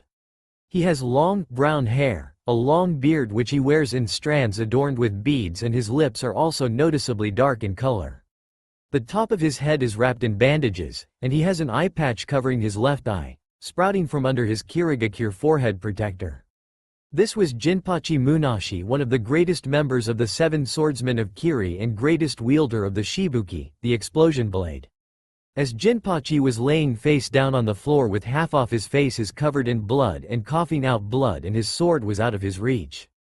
As he looked up and saw a fox-masked Konoha Anbu with a kanji on the mask, or in this case Naruto as Kitsune, all covered from his victim's blood, was heading towards Jinpachi but stopped when he noticed that one Kiri nin was still breathing. As Naruto headed towards the Kiri nin, and when Naruto was in front of him, he started to continue stomping on his head multiple times, leaving the Kiri nin to scream in agony, and then to one final stomp where the Kiri nin's head splattered everywhere, leaving more blood to be on Naruto and the crushed brain of the Kiri nin crushed to pieces around the dead nin. As Naruto returned his attention back to Jinpachi and slowly headed until he was in front of Jinpachi and unsheathed his katana. "Any last words, Jinpachi Munashi?" "Yeah, fuck you. Fuck you. You think I gonna beg and plead for my life? Well, you're fucking wrong. Yagura-sama and Kiri will have your head for this. I do not regret anything in my life. In fact, I enjoyed every single bit of it, including killing my brother. So go ahead, kill me," as Jinpachi finished his last words while still coughing out blood. "Very well, if that is all, may you find peace. You were a worthy opponent, Jinpachi Munashi, but I have orders to do," as Naruto finished and stabbed Jinpachi in his left hand, who just screamed in pain. As Naruto performed a hand sign with his left hand while still holding the katana in his right hand. Raiden, lighting style, transmission shockwave. As pure electricity was coming from Naruto and headed towards his katana and going through Jinpachi's body and nervous system. As he began to scream in full-on agony and trashing around for a few minutes, then twitched for a few times and then stopped completely. And Naruto took his katana out of Jinpachi's hand, sheathed his katana back, and began to walk away from the pile of dead Kiri nins. Flashback end. As Naruto began to walk up, a little bit sweated after revisiting his mission with Jinpachi Munashi and a couple of Kiri nin. Why did I relive that? Did I regret killing them? No, I do not regret killing him or those nin. They deserved to die after what they did in the Bloodline Civil War. I have 30 minutes left before the game. Better get my gear, thought Naruto as he got up and headed back to his cabin. Playing field 30 minutes later. At last, it was time for capture the flag. When the plates were cleared away, the conch horn sounded and we all stood at each tables. Campers yelled and cheered as Annabeth and 2 of her siblings ran into the pavilion carrying a silk banner. It was about 10 feet long, glistening gray, with a painting of a barn owl above an olive tree. From the opposite side of the pavilion, Clarice and her buddies ran in with another banner, of identical size, but gaudy red, painted with a bloody spear and a boar's head. "Ah, so those must be the flags," Percy stated. "Yeah," he heard Luke say. "Ares and Athena always lead the teams?" Percy asked. Not always, Luke said. But really often. So, if another cabin captures one, what do you do? Repaint the flag? Percy asked. Luke grinned. You'll see. First we have to get one. Whose side are we on? Naruto asked. Luke gave them a sly look that combined with his scar, made him look evil in the torchlight. We've made a temporary alliance with Athena. Tonight, we get the flag from Ares. And you and Naruto are going to help. The teams were announced. Athena had made an alliance with Apollo and Hermes, the two biggest cabins. Apparently, privileges had been traded, shower times, chore schedules, the best slots for activities, in order to win support. Ares had allied themselves with everybody else: Dionysus, Demeter, Aphrodite, and Hephaestus. From what Percy has seen, Dionysus's kids were actually good athletes, but there were only two of them. Demeter's kids had the edge with nature skills and outdoor stuff, but they weren't very aggressive. Aphrodite's sons and daughters they weren't too worried about. They mostly sat out every activity and checked their reflections in the lake and did their hair and gossiped. Hephaestus's kids weren't pretty, and there were only 4 of them, but they were big and burly from working in the metal shop all day. They might be a problem. That, of course, left Ares's cabin. A dozen of the biggest, ugliest, meanest kids on Long Island, or anywhere else on the planet. Chiron hammered his hoof on the marble. Heroes, he announced. You know the rules. The creek is the boundary line. The entire forest is fair game. All magic items are allowed. The banner must be prominently displayed, and have no more than 2 guards. Prisoners may be disarmed, but may not be bound or gagged. No killing or maiming is allowed. I will serve as referee and battlefield medic. Arm yourselves. He spread his hands, and the tables were suddenly covered with equipment: helmets, bronze swords, spears, oxhide shields coated in metal. Whoa, Percy said in surprise. We're really supposed to use these? Luke looked at him as if Percy had gone crazy. Unless you want to get skewered by your friends in cabin 5. Here, Chiron thought these would fit. You'll be on border patrol. While Luke was fitting Percy with Greek armor, but didn't know where Naruto was. Hey, where's Naruto? Shouldn't he be here? Asked Percy, but before Luke can someone interrupted. I'm right here. As they both looked at the direction of the voice and saw who they were looking for. Naruto was standing there wearing a black t-shirt and black cargo pants, his hands and wrist taped with white bandage and wearing gray light durable armor on his chest, shins and arm with his katana strapped on his back. While that is an awesome armor you're wearing, Naruto. Before Naruto could answer, Annabeth came over, yelled, Blue team, forward. The group cheered and shook their swords and followed her down the path to the south woods. The red team yelled taunts at them as they headed off toward the north. Percy though wondered why his blonde friend did not take out his weapon, not that he knew that Naruto was armed to the teeth. Percy made his way to the Annabeth without tripping all over his armor and said, hey. Though she just kept on marching. So what's the plan? He asked. Got any magic items you can loan me? Naruto noticed that her hand was hovering over her pocket when Percy asked that. Quirking an eyebrow, he decided to get in more to eavesdrop. Just watch Clarice's spear, she said. You don't want that thing touching you. Otherwise, don't worry. We'll take the banner from Ares. Has Luke given you your job? Border patrol, same as Naruto, whatever that means. It's easy. Stand by the creek, keep the Reds away. Leave the rest to me. Athena always has a plan, she said as he pushed ahead, leaving him in the dust. Okay, Percy mumbled. Glad she wanted me on your team. Come on, let's get started, said Naruto as they head to their roles and job. Day had turned to night by now as Naruto and Percy were stationed next to a little creek that gurgled over some rocks. Then she and the rest of the team scattered into the trees. The two stood there for a little bit and groaned. Naruto knew he and Percy were going to be left in the dust since they were new, so he made a shadow cone just as a horn sounded and they heard whoops from enemy territory. While he left a copy to watch over Percy, he went into the forest to observe the campers.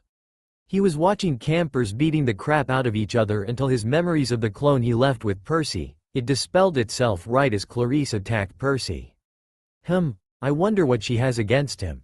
He wondered aloud as he shunshined to where Percy was, only behind a tree so he could surprise them. Climbing to a tree branch, he watched as Percy did his best against Clarice and her friends. Give him a haircut, Clarice said. Grab his hair. Percy managed to get to his feet. He raised his sword, but Clarice slammed it aside with her spear as sparks flew. Now both of my arms felt numb. "Oh, wow," Clarice said. "I'm scared of this guy. Really scared." "The flag is that way," Percy told her. "Yeah," one of her siblings said. "But see, we don't care about the flag. We care about a guy who made our cabin look stupid." "You do that without my help," Percy growled out, and he instantly regretted it because it was probably the dumbest thing to say at the moment. Two of them came at Percy. He backed up toward the creek, tried to raise his shield, but Clarice too fast. Her spear stuck his straight in the ribs. If he hadn't been wearing an armored breastplate, he would have been shish kebabbed. It still hurt like hell because the point got trough and shocked him. One of her cabin mates slashed his sword across his arm, leaving a good-sized cut. No maiming, Percy got out, feeling dizzy. Now Naruto had enough. He took out something to end this. "Oops," the guy said. "Guess I lost my dessert privilege." They then pushed Percy into the lake, which was a mistake for them. Before the Ares kid could strike Percy, Naruto jumped down and kneed that Ares kid to the face, knocking him out. "What the hell?" Another kid yelled as all of them moved back a bit, but when they looked up, it was Naruto standing next to Percy. "Where were you?" He heard Percy, who looked all healed up now. "Observing every single thing in this game," Naruto said with an emotionless face. "Damn it," one the Ares kid said. "Charge." Naruto decided to fight them all on hand-to-hand combat.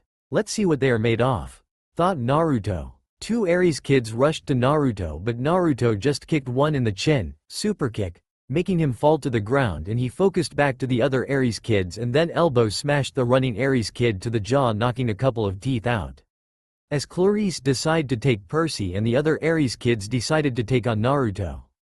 Big mistake. One tried to punch behind and Naruto just simply ducked, and he hit another Ares kid to the face, knocking him down, and Naruto grabbed that kid from behind and reverse DDT him to the ground. Two more tried to get, but Naruto just combat rolled away from them and then enzwagiri kick an aware camper from the back of his head, making him fall in front. Naruto got backed up and went back to the two Ares camper and enzwagiri kick one of them who was charging at him. And the other tried to get Naruto from behind, but he simply got kicked in the stomach, holding it in pain, and Naruto hold him in a three-quarter face lock and jumps backward and performing a backflip in the air, and landing face down, driving him back. First down, Skywalker. Naruto saw one of the Ares campers he knocked down early was trying to get up and simply ran up and stomped him in the head, pushing his head to the ground, blackout stomp, knocking him out cold. Well, that was pathetic, thought Naruto as he finished knocking out and beating all his opponents. He saw Percy manage to break Clarice's spear and were still fighting until they heard yelling, elated screams, and they saw Luke racing toward the boundary line with the red team's banner lifted high. He was flanked by a couple of Hermes guys covering his retreat, and a few Apollos behind them, fighting off the Hephaestus kids. The Ares folks got up, and Clarice muttered a dazed curse. "A trick," she shouted. It was a trick. They staggered after Luke, but it was too late. Everybody converged on the creek as Luke ran across into friendly territory. The blue side exploded into cheers. The red banner shimmered and turned to silver. The boar and spear were replaced with a huge caduceus, the symbol of Cabin 11. Everybody on the blue team picked up Luke and started carrying him around on their shoulders. Chiron cantered out from the woods and blew the conch horn. The game was over. They had won. The boys were about to join the celebration when Annabeth's voice, right next to them in the creek, said, "Not bad, heroes." Percy looked around but should not see her. Naruto, however, did. She took off the cap she was wearing and said, "Where the heck did you learn to fight like that?" Percy was at first shocked before he pointed to Naruto. "You set us up. You put us here because you knew Clarice would come after me, while you sent Luke around the flank. You had it all figured out." Annabeth shrugged. "I told you. Athena always has a plan. A plan to get me pulverized. I came as fast as I could. I was about to jump in, but..." She shrugged. "You didn't need help. Naruto came in pretty quickly and destroyed the Ares campers." Annabeth then looked at Percy's arm. "How did you do that?" "Sword cut," Percy said. "What do you think?" "No, it was a sword cut. Look at it." Naruto noticed it as well since it is already healed up. I don't get it," Percy said, shocked. The blood was gone. Where the huge cut had been, there was a long white scratch, and even that was fading. It turned into a small scar and disappeared. Annabeth was thinking hard. She looked down at his feet, then at Clarice's broken spear, and said, "Step out of the water, Percy." "What? Just do it." Sighing, he got out and looked bone dry. He also looked to have the adrenaline rush gone that he had when fighting. So he fell, but Annabeth quickly supported him. "Oh, sticks," she cursed. "This is not good. I didn't want. I assumed it would be Zeus." Naruto looked at her oddly before he got it as well, but he did not have much time to voice his thoughts because he heard a growl before a loud howl ripped through the forest. The campers' cheering died instantly. Chiron shouted something in ancient Greek, which he and Percy somehow knew it was, "Stand ready." "My bow." Annabeth drew her sword. There on the rocks just above them was a black hound the size of a rhino, with lava-red eyes and fangs like daggers, and it was looking straight at Percy. Annabeth told him to run, but he was frozen in fear at this beast, so she stood in front of him. That didn't do much for him because it just jumped over her and landed right in front of Percy. He fell on his ass as it slashed at him and snarled, showing its many teeth to the young boy and charging towards him. Naruto opened his palm and a ball of energy formed in his hand and charged at it. Rasengan, and hit the dog, knocking it a good distance back. Jumping away, he cursed as he saw the wound on the beast was healing up. Naruto did a hand sign and sucked some air in and said, "Sweeten, water style, severing wave." As high pressure of water came out of Naruto's mouth, piercing the dog through its body, and the dog stopped on its tracks with golden blood coming out of it. And Naruto moved his head vertically up with the high-pressured water until the water is no longer in contact with the dog, splitting it in half. "Whoa," said one of the younger Aries campers. There was a murmuring of whispers on how the heck Naruto had done that, so this is the power of a shinobi and especially of a root Anbu level shinobi. Chiron trotted up next. "Percy. D. Immortales," Annabeth said. "That's a hellhound from the fields of punishment. They're not supposed to." "Someone summoned it," Chiron said. "Someone inside the camp." Luke came over, the banner in his hand forgotten, his moment of glory gone. Clarice yelled, "It's all Percy's fault. Percy summoned it." "Be quiet, child," Chiron told her. They watched as what remained of the body of the hellhound melt into shadow, soaking into the ground until it disappeared. "You're wounded," Annabeth told Percy. "Quick, Percy, get in the water." "I'm okay." "No, you're not," she said. "Chiron, watch this." Percy was too tired to argue. He stepped back into the creek, the whole camp gathering around him. He instantly looked a lot better and the cut on his chest healed up like nothing had happened. "Look, I don't know why," he said, trying to apologize. "I'm sorry." But they were not watching that. He saw that their eyes were above his head. "Percy," Annabeth said, pointing upward. By the time he looked up, the sign was already fading, but he could still make out the hologram of green light, spinning and gleaming. "A three-tipped spear, a trident." "Your father," Annabeth murmured. "This is really not good." "It is determined," Chiron announced. All around Mayhem, campers started kneeling, even the Ares cabin, though they didn't look happy about it. "My father?" Percy asked, completely bewildered. "Poseidon," said Chiron. "Earthshaker, Stormbringer, father of horses. Hail, Perseus Jackson, son of the sea god."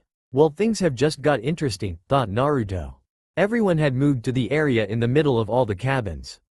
People had been shocked about Percy being the son of Poseidon, where he, Zeus and Hades swore to the river of Styx, where it is an oath that is powerful that could lead to result worse than death, to swore never to have demigods' children again. And now everyone discovered that Poseidon has also broke their oath along with Zeus. Everyone just looked at the scene in shock, well except for Naruto, since he can't really show emotional expression including shock or surprise. First Zeus and now Poseidon. Just great, two of the big three broken their oaths.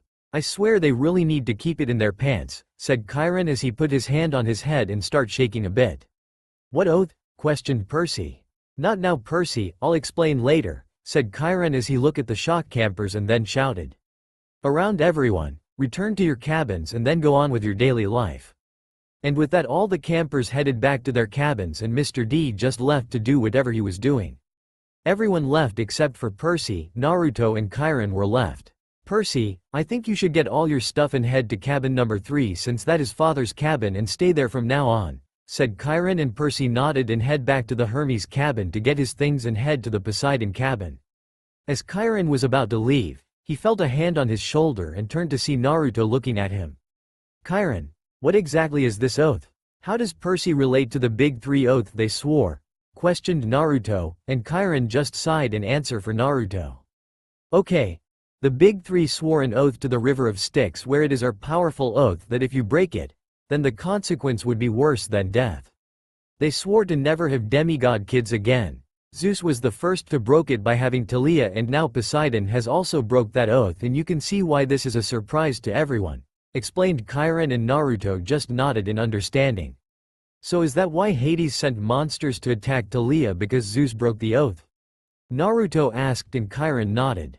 So what about Percy? Will Hades send something to kill Percy? No, Hades and Poseidon have a better relationship. But Hades hates Zeus with passion, and it got worse after what Zeus did to Hades in World War II, said Chiron, as Naruto was going to ask Chiron on what happened between the two in World War II but decided to let it go.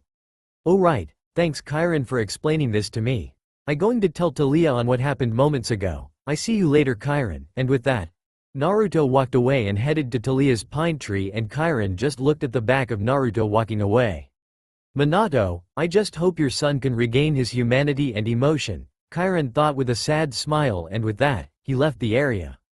Limbo. And then I cut up the hellhound in half with my water technique, as Naruto finished explaining what happened after capture the flag with the hellhound. Okay, so let me get this straight? Talia yelled. You actually beat a huge hellhound with a water technique? Well, it was my Sweden water style, severing wave, where it's kneading chakra in my stomach and converting it into water. Then I'm able to spews it out as a high-pressure stream that is powerful enough to cut cleanly through most objects, whether it's a human being or a large border. And I did cut the hellhound in half, Naruto said with an emotionless tone and face, and she was smiling sadly. Was that jutsu belong to you? Asked Talia, and Naruto just shake his head. No, that move was innovated by the second Hokage, Tobirama Senju, and it was passed then to all his students that were water users, and I learned that jutsu from one of their descendants. So anyway, anything else I need to know? Yeah, apparently Percy was claimed after that, and he was the son of Poseidon, Naruto responded, making Talia's eyes widen. Wait, that Percy kid you told me about. Are you saying that he is the son of Poseidon, the god of the sea, storm, earthquakes and horses, one of the big three who swore to the River of Styx to never have demigod kids again? Said a shocked Talia with disbelief. Naruto nodded. Seems so. Apparently your dad and Poseidon can't keep it in their pants, said Naruto, and Talia chuckle a bit, and Naruto doesn't realize he was trying to be funny. It's like saying we will make all the promises we do unless it's are getting laid. Why don't they just fuck with other goddess or whatever the hell is immortal if they don't want to have any demigod kids? Talia doesn't either to laugh at what Naruto said or slap the back of his head for his use of language, but she decided to answer him. Don't know, maybe they realize incest is wrong, but I could be wrong. Talia giggle a bit, but then look serious. Naruto, things are about to get dangerous now. Percy is now a walking hazard to everyone now, and anything will try to get the opportunity to kill him. I ask you please to protect everyone, including Annabeth, Luke, Grover, and even Percy from the danger that is going to happen from now on. Can you do it? Asked Talia with hopeful eyes to Naruto. Naruto looked at Talia. She was looking at him with wide pleading eyes and making her look cute. Naruto just sigh and nodded, and Talia just smile and hugged Naruto. Thank you Naruto, and I know you will protect them with your lives, thank you. Talia, can you let go of me? I think it's time for me to return since it's late now, said Naruto, and Talia responded with a pout but nodded and let go of him. I come back tomorrow, okay? Said Naruto, and she nodded again, and he faded away and returned to reality. Camp Half-Blood Border. As Naruto began to wake up and looked around and shown that it was night time, he got up and headed back to his cabin to go back to sleep. Artemis cabin. Naruto entered his cabin and headed upstairs to his room and headed to his bed and lay down and put his blanket over him. I don't know why, but I got this feeling that I'm going to be involved in a lot of shit tomorrow, thought Naruto as he let darkness take over him and fell to sleep. Flashback. A very thin and tall in stature, which gave him an overall gangling appearance, was leaning on the back of a boulder. He had long, shaggy, straw-colored blonde hair, and his face was concealed by a white, porcelain mask, with a green-colored triangle on its lower half, slits for eye holes, and Kirigakure's symbol etched into the top but was cracked, revealing that section was bleeding rapidly. His attire consisted of a sleeveless black shirt, matching pants, complete with a waistguard, and Kirigakure's striped wrist and leg guards, and also wore bandages around his neck. This was Kushimaru Kurarare, another of the greatest generation of the seven swordsmen and the greatest wielder of the Nuabari, the long sword that can pierce everything and sew them together like a needle. He and Jinin Akabino, who wore a dark-colored beard and hair which he ties into a topknot. His face appears to be rather angular and features a very protuberant nose. He wears a dark-colored poncho cloth over a standard swordsman attire, with a sleeveless dark shirt and matching pants along with a waistguard, pin-striped arm and leg warmers and the Kiri forehead protector on his head. He also has bandages around his neck. He was also a member of the greatest generation of the seven swordsmen of Kiri and the wielder of the Kabutowari, the blunt sword where the blade can break any defense. They were given a mission by Yagura, the fourth Mizukage, to enter Konoha and assassinate the third Hokage. But unfortunately they were intercepted by two Anbu. One was wearing lion mask, the other was wearing a fox mask.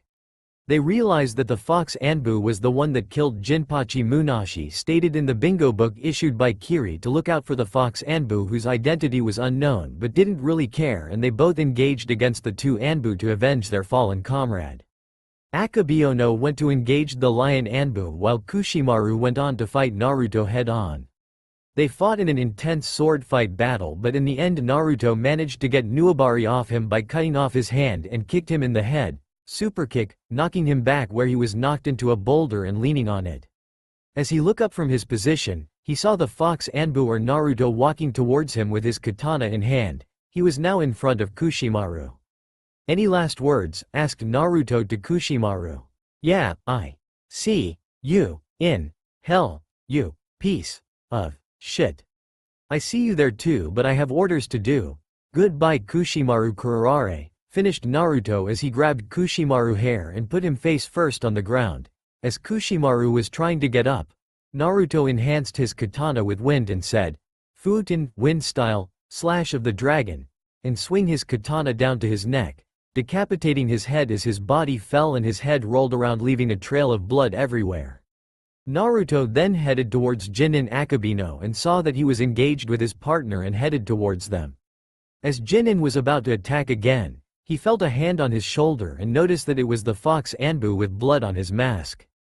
"That means Kushimaru dead," thought Jinin, and before he could react, the fox Anbu said, "Raiden, lightning style, electromagnetic murder." His wave of electricity was power from a small surge to shock an opponent to a powerful stream of lightning capable of ripping through solid rock. Jinin was screaming in pain until he closed his eyes and screamed no more, knowing that he's dead. As Naruto let go of him where the body fell to the ground as the body was toasted and smoke was coming from his body, he looked at his partner and said, "Sai, let's head back and report to Lord Danzo that the mission is complete," Naruto said to the lion Anbu. "What about the body? Leave it, it's no use to us, and their body will be used as a message to Kiri." "Roger Naruto. It's Kitsune when I'm in the mask." Sai. Flashback end. Why am I reliving all these memories? Is my mind starting to get a conscious on killing Kushimaru Kurarare and Jinin Akabino? But they are bloodthirsty killers, but they were only obeying orders, but they did enjoy killing what was in front of them. I don't know anymore, thought Naruto, and then suddenly heard knocking on his door. "Naruto. Open the door, I got Percy, we had to get to the big house." Grover's voice came from his door. Naruto got up, put on new clothes headed downstairs and opened up the door to reveal Grover. "What does he need us for?" Naruto said, rubbing his eyes. "Just hurry, please." Okay, just fucking wait, let me change first," Naruto said as he walked back in, and a few minutes later, he was in his usual attire. "Okay, let's go." On the way there, Percy looked really nervous for some reason, like he thought he was in trouble for some reason, but Naruto didn't seem to notice, and the son of Poseidon looked at him and asked him, "I don't understand how you can be so calm. I mean, I'm a child that shouldn't have existed exist. Percy, you're looking at the son of the virgin goddess. Well, used to be, and you don't see me bitch or act nervous about it. So in my opinion just don't think about and get on with your life," said Naruto, and Percy nodded. Naruto looked up and saw that the sky looked like it was ready to storm and said, "That is one big storm. I wonder it will actually rain." "No," Grover said. It never rains here unless we want it to. Percy found himself agreeing to this because for as long as they have been here, it never rained, let alone being overcast at all. What the heck is that, then? Asked Percy. Grover glanced uneasily at the sky. It'll pass around us. Bad weather always does. They left it all that, but Naruto got the feeling that their half-goat friend was not telling them everything because to him, that was a massive storm. At the volleyball pit, the kids from Apollo's cabin were playing a morning game against the satyrs. Dionysus's twins were walking around in the strawberry fields, making the plants grow. Everybody was going about their normal business, but they looked tense. They kept their eyes on the storm. Big house. All three walked up to the front porch of the big house. Dionysus sat at the pinnacle table in his tiger-striped Hawaiian shirt with his Diet Coke, just as he had on my first day. Chiron sat across the table in his fake wheelchair.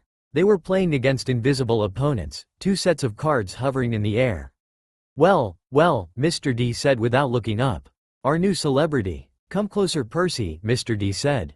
And don't expect me to bow to you, mortal, just because old Barnaclebeard is your father. He pointed to Percy, even if you are related to those 3. And a net of lightning spread across the clouds above Mr. D, who didn't seem to care. Blah blah blah. Chiron feigned interest in his pinnacle cards. Grover cowered by the railing, his hooves clopping back and forth. If I had my way, Dionysus said, I would cause your molecules to erupt in flames. We'd sweep up the ashes and be done with a lot of trouble. But Chiron seems to feel this would be against my mission at this cursed camp. To keep you brats safe from harm. Spontaneous combustion is a form of harm, Mr. D, Chiron put in. If it was me, I would just made it look like an accident, but I'm not actually going to do it, Naruto said, and Percy just looked at him with fear. Too much effort, Dionysus said. Plus Percy wouldn't feel a thing. Nevertheless, I've agreed to restrain myself. I'm thinking of turning you into a dolphin instead, sending you back to your father. Mr. D, Chiron warned, while everyone seemed to be on Percy's case. Oh, all right, Dionysus relented. There's one more option, but it's deadly foolishness. Dionysus rose, and the invisible player's cards dropped to the table. I'm off to Olympus for the emergency meeting. If he is still here when I get back, I'll turn Percy into an Atlantic bottlenose. Do you understand, Perseus Jackson? If you're at all smart, you'll see that's a much more sensible choice than what Chiron feels you must do. Dionysus picked up a playing card, twisted it, and it became a plastic rectangle. A credit card? No, a security pass. He snapped his fingers. The air seemed to fold and bend around him. He became a hologram, then a wind, then he was gone, leaving only the smell of fresh pressed grapes lingering behind. Chiron smiled and said, I would like you boys to sit down, please. They compiled. Chiron laid his cards on the table, a winning hand he hadn't gotten to use. Tell me, boys, what do you make of the Hellhound? It scared me, Percy replied. If Naruto hadn't sliced it in half, I would not be here right now. Heard about them from my mom, and she just told if I see any of those monsters, including the hound, she said I should kill it, Naruto said thoughtfully, making Percy look either grateful or in fear. Trust me, you two will have fought far worse when you are done. Chiron commented. Done, with what? Asked Percy. Simple, your blood is very powerful and it repels the weaker monsters, but only the strongest of the monsters will come after you. Chiron explained. Now Percy, what I meant was your joint quest.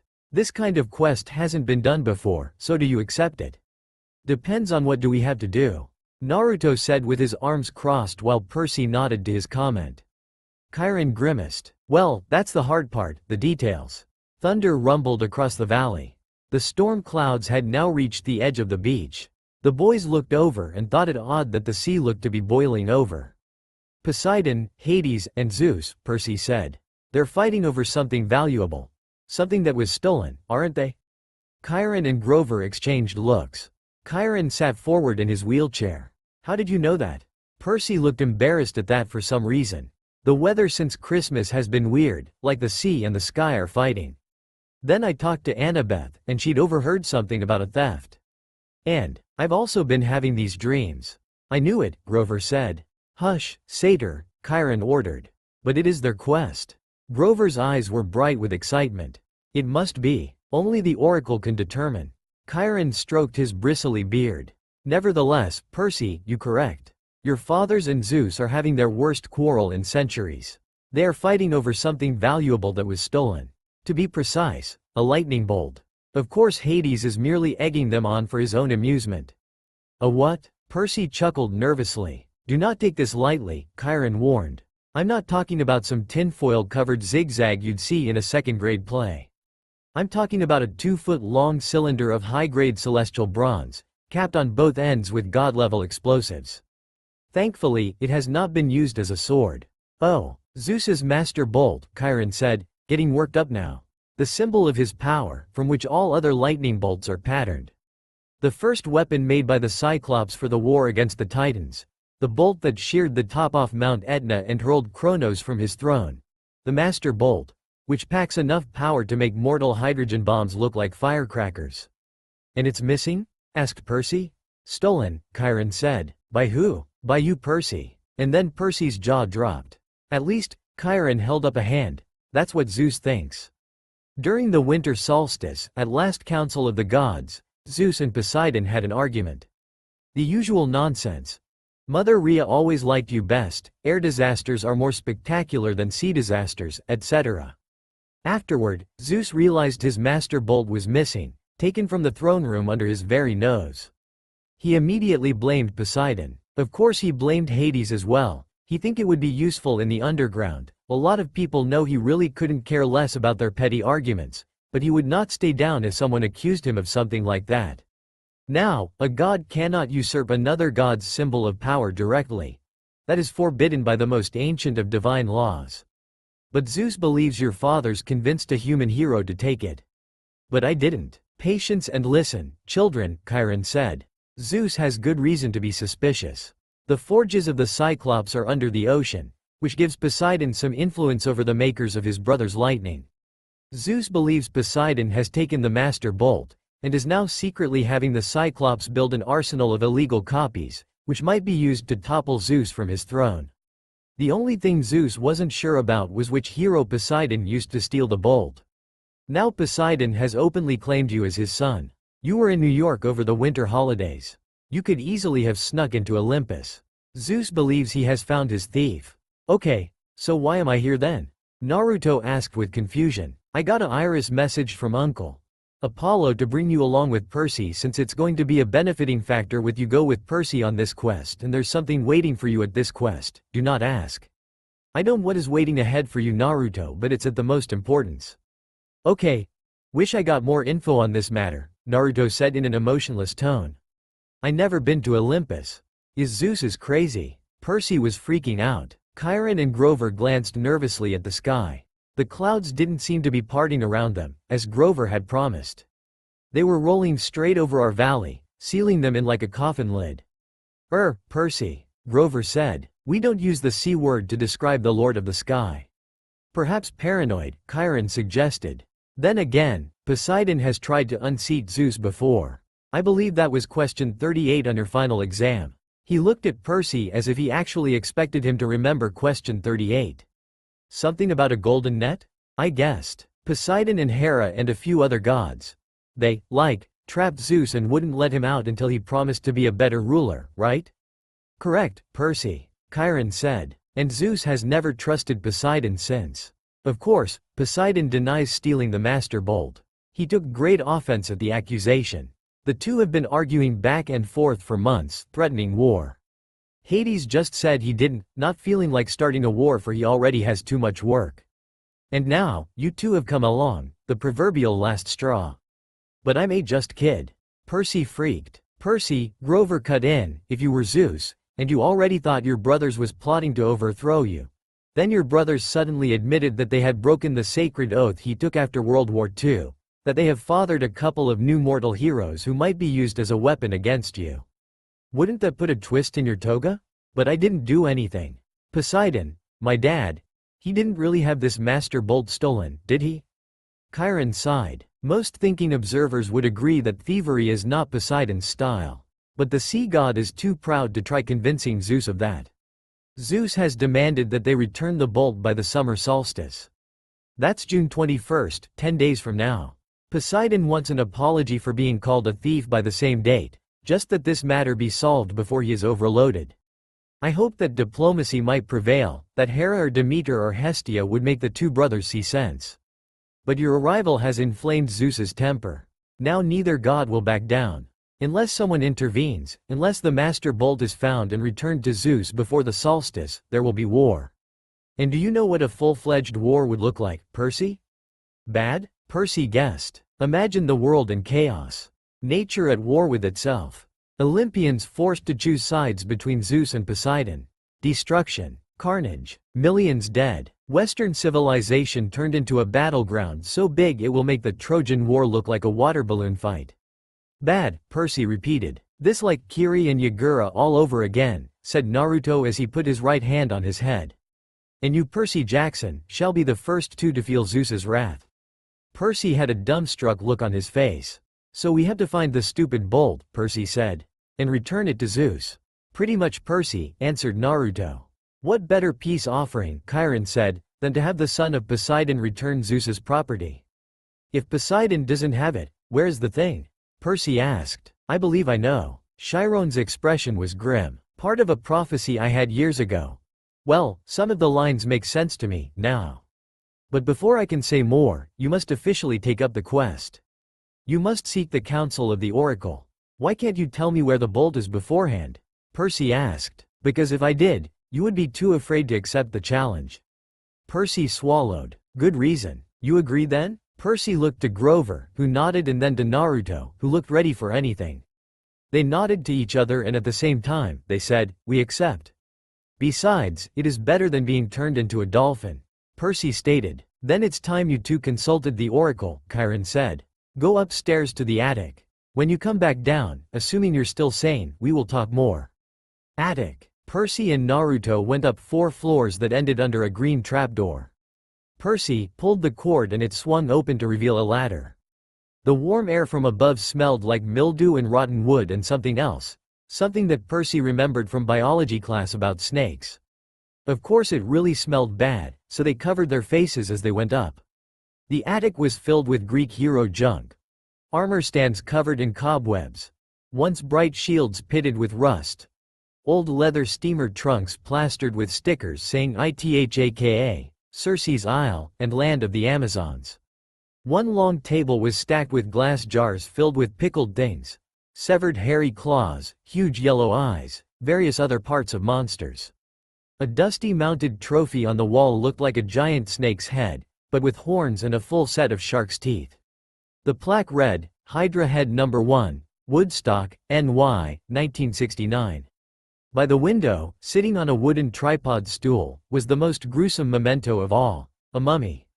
Not the wrapped in cloth kind, but a human female body shriveled to a husk. She wore a tie-dyed sundress, lots of beaded necklaces, and a headband over long black hair. The skin of her face was thin and leathery over her skull, and her eyes were glassy white slits, as if the real eyes had been replaced by marbles. She'd been dead a long, long time.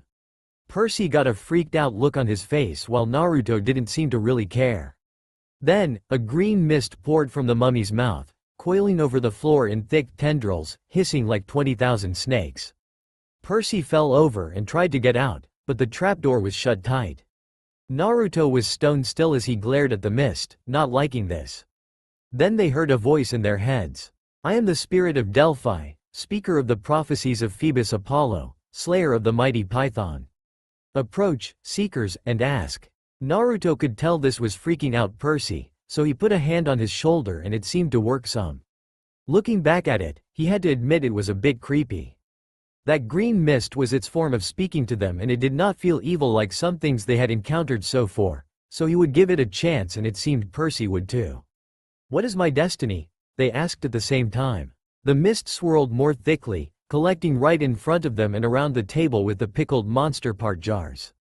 Suddenly there were 4 men sitting around the table, playing cards and a bandaged man standing next to them. Their faces became clearer. It was Smelly Gabe and his buddies as Percy told Naruto about them, along with his former lord and master, Danzo Shiomara. Danzo turned toward them and spoke in the rasping voice of the oracle and said, "Two child of the moon shall meet face to face," said Danzo. "You shall go west, and face the god who has turned," said Gabe. You shall find what was stolen, and see it safely returned, one of Gabe's friend. You shall be betrayed by one who calls you a friend, said Gabe's other friend. You shall fail to save what matters most, in the end, said Eddie, who is one Gabe's friends. And the two child of the moon shall be trained in the city of the whirlpool, and Danzo said again. The figures began to dissolve, and as the mist retreated, coiling into a huge green serpent and slithering back into the mouth of the mummy, Percy cried, "Wait. What do you mean? What friend? What will I fail to save?" The tail of the mist snake disappeared into the mummy's mouth. She reclined back against the wall.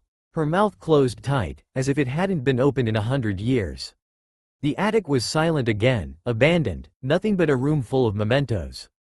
"Come one," Percy said shakily, "let's get out of here, this place is creeping me out." Downstairs. Well? Chiron asked. She said we would retrieve what was stolen. Percy sighed. Grover sat forward, chewing excitedly on the remains of a Diet Coke can. "That's great. What did the oracle say exactly?" Chiron pressed. "This is important. She said we would go west and face a god who had turned. We would retrieve what was stolen and see it safely returned." "I knew it," Grover said. Chiron didn't look satisfied. "Anything else?" Naruto saw that Percy didn't want to speak about the betrayal part, so Naruto decided to talk about his part. "To me, she said that two child of the moon shall meet face to face and they both will be trained in the city of the whirlpool," as Naruto told Chiron his part of the prophecy, and Chiron told Naruto to go on. "I think I had to meet this other child of the moon and train with him in this city of the whirlpool," said Naruto, and Chiron was satisfied with Naruto's answer. "Well, if that's the case, I hope you have a good training trip and hopefully meet this other child of the moon," Chiron said to Naruto and turned back to Percy. "Anything particular to add, Percy?" "No," Percy said. "That's about it." "I see," Chiron said as he studied Percy's face. "Just know this. The oracle's words often have double meanings. Don't dwell on them too much. The truth is not always clear until events come to pass." "Okay," Percy said, anxious to change topics. "So where do we go? Who's this god in the west?" Think, Percy," Chiron said. "If Zeus and Poseidon weaken each other in a war, who stands to gain? Somebody else who wants to take over?" The boy guessed. "Yes, quite. Someone who harbors a grudge, who has been unhappy with his lot since the world was divided eons ago, whose kingdom would grow powerful with the deaths of millions. Someone who hates his brothers for forcing him into an oath to have no more children, an oath that all three of them have now broken." "Hades," Percy said. Chiron nodded. "The Lord of the Dead is the only possibility." A scrap of aluminum dribbled out of Grover's mouth. "Whoa, wait, what?" A fury came after Percy, Chiron reminded him. She watched the young men until she was sure of their identity, then tried to kill him. "Furies obey only one lord, Hades." "Yes, but Hades hates all heroes," Grover protested. "Especially if he has found out Percy is a son of Poseidon." "A hellhound got into the forest," Chiron continued. "Those can only be summoned from the fields of punishment, and it had to be summoned by someone within the camp. Hades must have a spy here. He must suspect Poseidon will try to use Percy to clear his name. Hades would very much like to kill this young half-blood before he can take on the quest." "Great, two major gods want to kill me," Percy mumbled. Naruto looked at Percy and said, "Percy, things ahead will be complicated from now on, and there will be monsters, gods, or whatever the fuck is going to come for you. But I'll follow to your quest to protect you and finish your quest. I don't know if I'm doing this as a friend or not, but I will protect your ass and get you to finish this fucking quest." "Hey, thanks Naruto," Percy replied with a smile. "But a quest to?" Grover swallowed. "I mean, couldn't the Master Bolt be in some place like Maine? Maine's very nice this time of year." "Hades sent a minion to steal the Master Bolt," Chiron insisted. "He hid it in the underworld, knowing full well that Zeus would blame Poseidon. I don't pretend to understand the Lord of the Dead's motives perfectly, or why he chose this time to start a war, but one thing is certain. Percy must go to the underworld, find the Master Bolt, and reveal the truth." Grover started trembling. He'd started eating pinnacle cards like potato chips. The poor guy needed to complete a quest with Percy or Naruto so he could get his searcher's license, whatever that was. "You're saying we're being used?" Percy stated, irritable about this information. "I'm saying it's no accident that your father have claimed you now. It's a very risky gamble, but they're in desperate situations. They need you. Well, Percy, now we have to save your dad's ass and prove he is innocent of not stealing the bolt. Naruto sighed, realizing you got himself in a shitload of work because of Percy and his uncle, and Grover nodded to that. You've known I was Poseidon's son all along, haven't you?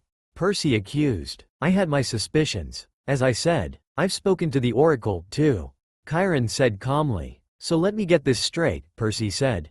We're supposed to go to the underworld and confront the Lord of the Dead. Check, Chiron stated. Find the most powerful weapon in the universe. Check, Naruto said with a bored tone. And get it back to Olympus before the summer solstice, in 10 days. That's about right, Chiron said. Did I mention that Maine is very nice this time of year? Grover asked weakly as he gulped down an ace of hearts. You don't have to go, Percy told him. I can't ask that of you. He took a deep breath, then stood, brushing the shredded cards and aluminum bits off his t-shirt. You guys saved my life. If you're serious about wanting me along, I won't let you down. That made Percy smile because he wanted another friend with him, and Naruto nodded with respect. All the way, G-man, Percy said, and then turned to Chiron. So where do we go? The Oracle just said to go west. The entrance to the underworld is always in the west. It moves from age to age, just like Olympus. Right now, of course, it's in America. Where? Naruto asked. Chiron looked surprised. I thought that would be obvious enough. The entrance to the underworld is in Los Angeles. Oh, Percy said. Naturally. So we just get on a plane. No, Grover shrieked. Percy, what are you thinking? Have you ever been on a plane in your life? Percy shook his head in the negative. Percy, think, Chiron said. You are the son of the sea god. Your father's bitterest rival is Zeus, lord of the sky. Your mother knew better than to trust you in an airplane. You would be in Zeus's domain. You would never come down again alive. Okay, Percy said, determined not to look at the storm. So, we'll travel overland. That's right, Chiron said. 2 companions may accompany you. Grover is one. The other has already volunteered, if you will accept her help. Gee, Percy said, feigning surprise while smirking to Naruto, who did the same. Who else would be stupid enough to volunteer for a quest like this? The blonde looked behind Chiron to see his fellow blonde behind the man. He just went behind Chiron and took something off, which is a Yankees hat, and Annabeth shimmered into existence for all to see. I've been waiting a long time for a quest, seaweed brain, she said. Athena is no fan of Poseidon, but if you're going to save the world, I'm the best person to keep you from messing up. She then turned to Naruto and said, besides, we got the ninja assassin here to protect us if we need it. Naruto, there is one thing I am having trouble understanding. Can you see me even if I am invisible? I heard your footsteps when you came in here, and I also heard your breathing and humming from the spot you were breathing. If you want advice on shelf, don't speak or breath and stay quiet. Oh, Annabeth blushed for trying to be sneaky around a ninja, especially a sensor-type ninja. If you do say so yourself, Percy said with a smirk. I suppose you have a plan, wise girl? Her cheeks colored. Do you want my help or not? The 4 of us will work just fine. Percy said in return, happy to be traveling with people he knows and trusts. Excellent, Chiron said. This afternoon, we can take you as far as the bus terminal in Manhattan. After that, you are on your own. Lightning flashed. Rain poured down on the meadows that were never supposed to have violent weather. No time to waste, Chiron said. I think you should all get packing. Already done it, Naruto commented as he reached into his back pocket and is now holding a scroll with all the necessary things he need for survival. I got everything I need right in here. You have got to teach me about Fujutsu. Annabeth said with wide eyes. Maybe, after this trip or after my training with the other child of the moon, but see if you have the energy to do it, Naruto said thoughtfully. Thank you, Naruto, I can't wait, said Annabeth with a bright smile on her face. I gonna talk to Talia and tell her about this, my meeting with this child of the moon and protecting your ass in this quest. With that, Naruto shunshined to the tree. All 3 just looked at the spot Naruto just disappeared at with shock expression, but then Grover changed his expression to a cheerful expression and shouted. That was freaking awesome, and Percy and Annabeth just nodded at the badass teleporting move Naruto just performed. Wait, Talia cut in, stopping Naruto's explanation. You are telling me that you, Annabeth, Grover, and Percy are going to quest to get my father's lightning bolt before the winter solstice? Pretty much yes, and if it isn't returned to Zeus, Then Percy going to be smite by Zeus and world war with Zeus and Poseidon beating the crap out of each other, replied Naruto. You know, I am not surprised. Taliah deadpanned. Ah well, looks like we're going to hell. I always wanted to go there, Naruto shrugged. Why? That's where I'm going, or is Yomi, since I'm also Shinto.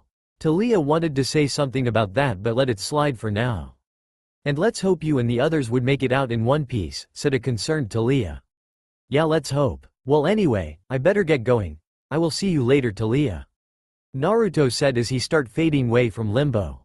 Taliah had an unsure face at first, but just waked forward and planted a kiss on Naruto's fading cheek, shocking the boy greatly. Good luck, Naruto, she said as he disappeared. She then sighed. He probably won't get it. And it's even harder if you don't feel love. Camp Half-Blood Boulder. As they waited Naruto at the camp's boulder, they saw him body flickered here, surprising everyone except Krian since he got used to Minato and other nin teleporting around him. Okay guys, let's go, said Naruto, and all nodded and was about to go until Krian stopped Naruto. Naruto, I know this is Percy's quest, but you're the only one with much experience. Can you look after them please? Asked Krian, and Naruto nodded, which got him to smile. Thanks Naruto, I know I can count on you, Chiron said. This is Argus. He will drive you into the city, and, well, keep an eye on things. They heard footsteps behind them. They saw Luke came running up the hill, carrying basketball shoes. Hey, Luke said, glad I caught you. Annabeth blushed, the way she always did when Luke was around. Just wanted to say good luck, he said to Percy. And I thought, maybe you could use these. He handed Percy the sneakers, which looked pretty normal. Luke said, Maya? White bird's wings sprouted out of the heels, startling Percy so much he dropped them. The shoes flapped around on the ground until the wings folded up and disappeared. Awesome, Grover said. Luke smiled. Those served me well when I was on my quest. Gift from Dad. Of course, I don't use them much these days, he said with a sad expression. Percy didn't know what to say. Hey, man, he said. Thanks. Listen, Percy, Naruto. Luke looked uncomfortable. A lot of hopes are riding on both of you, so just kill some monsters for me, okay? Don't worry with Percy's luck, we might just run into a few, Naruto said calmly. Hey, Percy shouted. Naruto just ignored him and walked away. Don't waste more time, I see you by the van, he said and disappeared. Percy and Luke shook hands. Luke patted the Grover's head between his horns, and then gave a goodbye hug to Annabeth, who looked like she might pass out. After Luke was gone, Percy said to her, You're hyperventilating. I'm not. You let him capture the flag instead of you, didn't you? Oh, why do I want to go anywhere with you, Percy? Annabeth stomped down the other side of the hill, where a white SUV waited on the shoulder of the road. Naruto and Argus were already there. Percy picked up the flying shoes and he had a sudden bad feeling. He looked at Chiron. I won't be able to use these, will I? Chiron shook his head. Luke meant well, Percy. But taking to the air, that would not be wise for you. Percy nodded, disappointed, but then he got an idea. Hey, Grover, you want a magic item? Grover's eyes lit up. Me? Pretty laced the sneakers over his fake feet. Maya, he shouted. He got off the ground okay, but then fell over sideways so his backpack dragged through the grass. The winged shoes kept bucking up and down like tiny broncos. Practice, Chiron called after him. You just need practice. Ah. Grover went flying sideways down the hill like a possessed lawnmower heading toward the van. Before Percy could follow, Chiron caught his arm. I should have trained you better, Percy, he said. If only I had more time. Hercules, Jason, they all got more training. That's okay. I just wish, Percy said, but stopped himself, not wanting to sound selfish and not getting a magical item to help him on his quest. What am I thinking? Chiron cried. I can't let you get away without this. He pulled a pen from his coat pocket and handed it to Percy. It was an ordinary disposable ballpoint, black ink, removable cap. Probably cost 30 cents. Gee, Percy said. Thanks. Percy, that's a gift from your father. I've kept it for years, not knowing you were who I was waiting for. But the prophecy is clear to me now. You are the one. Percy remembered the field trip to the Metropolitan Museum of Art.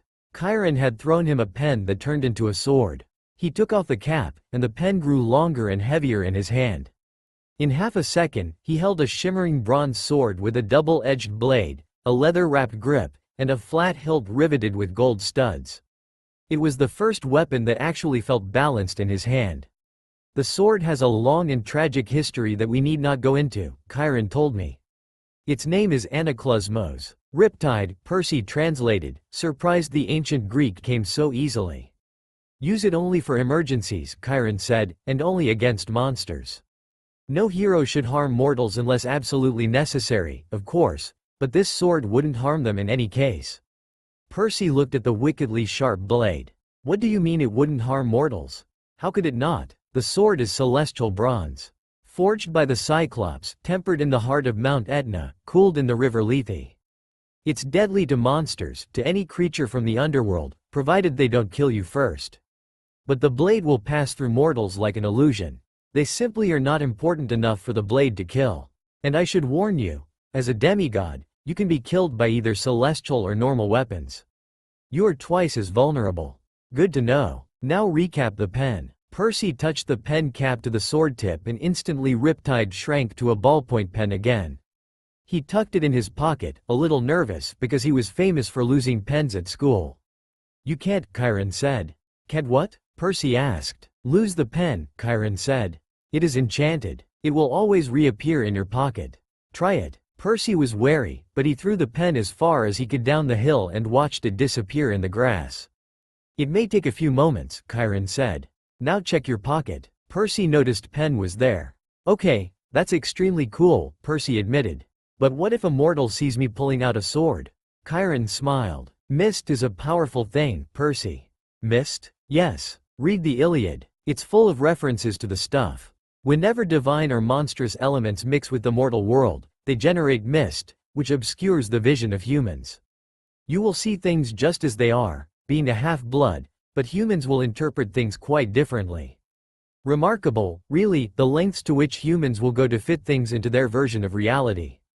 Percy placed Riptide back in his pocket. Chiron, Percy said, when you say the gods are immortal, I mean, there was a time before them, right? 4 ages before them, actually. The time of the Titans was the 4th age, sometimes called the Golden Age, which is definitely a misnomer. This, the time of Western civilization and the rule of Zeus, is the 5th age. So what was it like? Before the gods? Chiron pursed his lips. Even I am not old enough to remember that, child, but I know it was a time of darkness and savagery for mortals.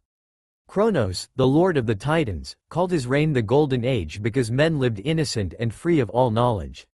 But that was mere propaganda. The Titan King cared nothing for your kind except as appetizers or a source of cheap entertainment. It was only in the early reign of Lord Zeus, when Prometheus the good Titan brought fire to humanity, that your species began to progress, and even then Prometheus was branded a radical thinker. Zeus punished him severely, as you may recall.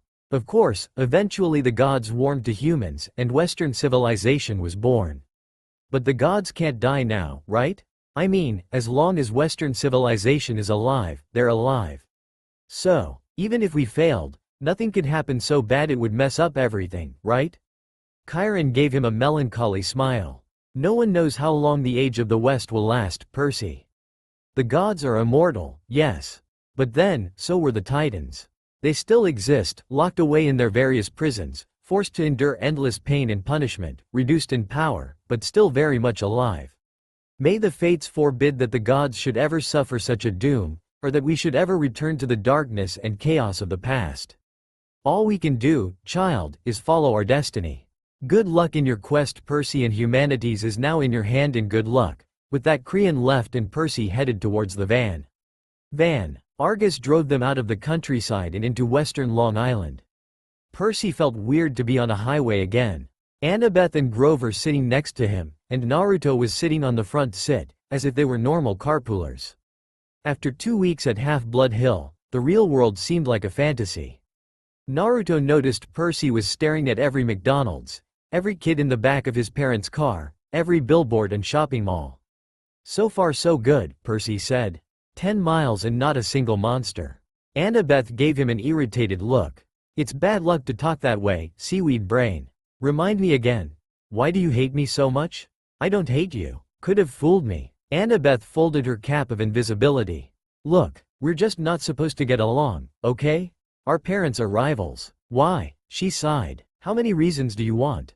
One time my mom caught Poseidon with his girlfriend in Athena's temple, which is hugely disrespectful. Another time, Athena and Poseidon competed to be the patron god for the city of Athens. Your dad created some stupid saltwater spring for his gift. My mom created the olive tree. The people saw that her gift was better, so they named the city after her. They must really like olives. Oh, forget it. Now, if she'd invented pizza, that I could understand. I said, forget it. As Percy and Annabeth continued to agree, Naruto told Grover to wake him up when they got to their destination and he nodded, and with that Naruto fell asleep. Greyhound Station. Traffic slowed them down in Queens. By the time they got into Manhattan it was sunset and starting to rain. Argus dropped them at the Greyhound Station on the Upper East Side, not far from Percy's mom and Gabe's apartment. Percy saw typed to a mailbox was a soggy flyer with his picture on it. Have you seen this boy? He ripped it down before Annabeth and Grover could notice, but Naruto already saw it. Argus unloaded their bags, made sure they got bus tickets, and then drove away, the eye on the back of his hand opening to watch them as he pulled out of the parking lot.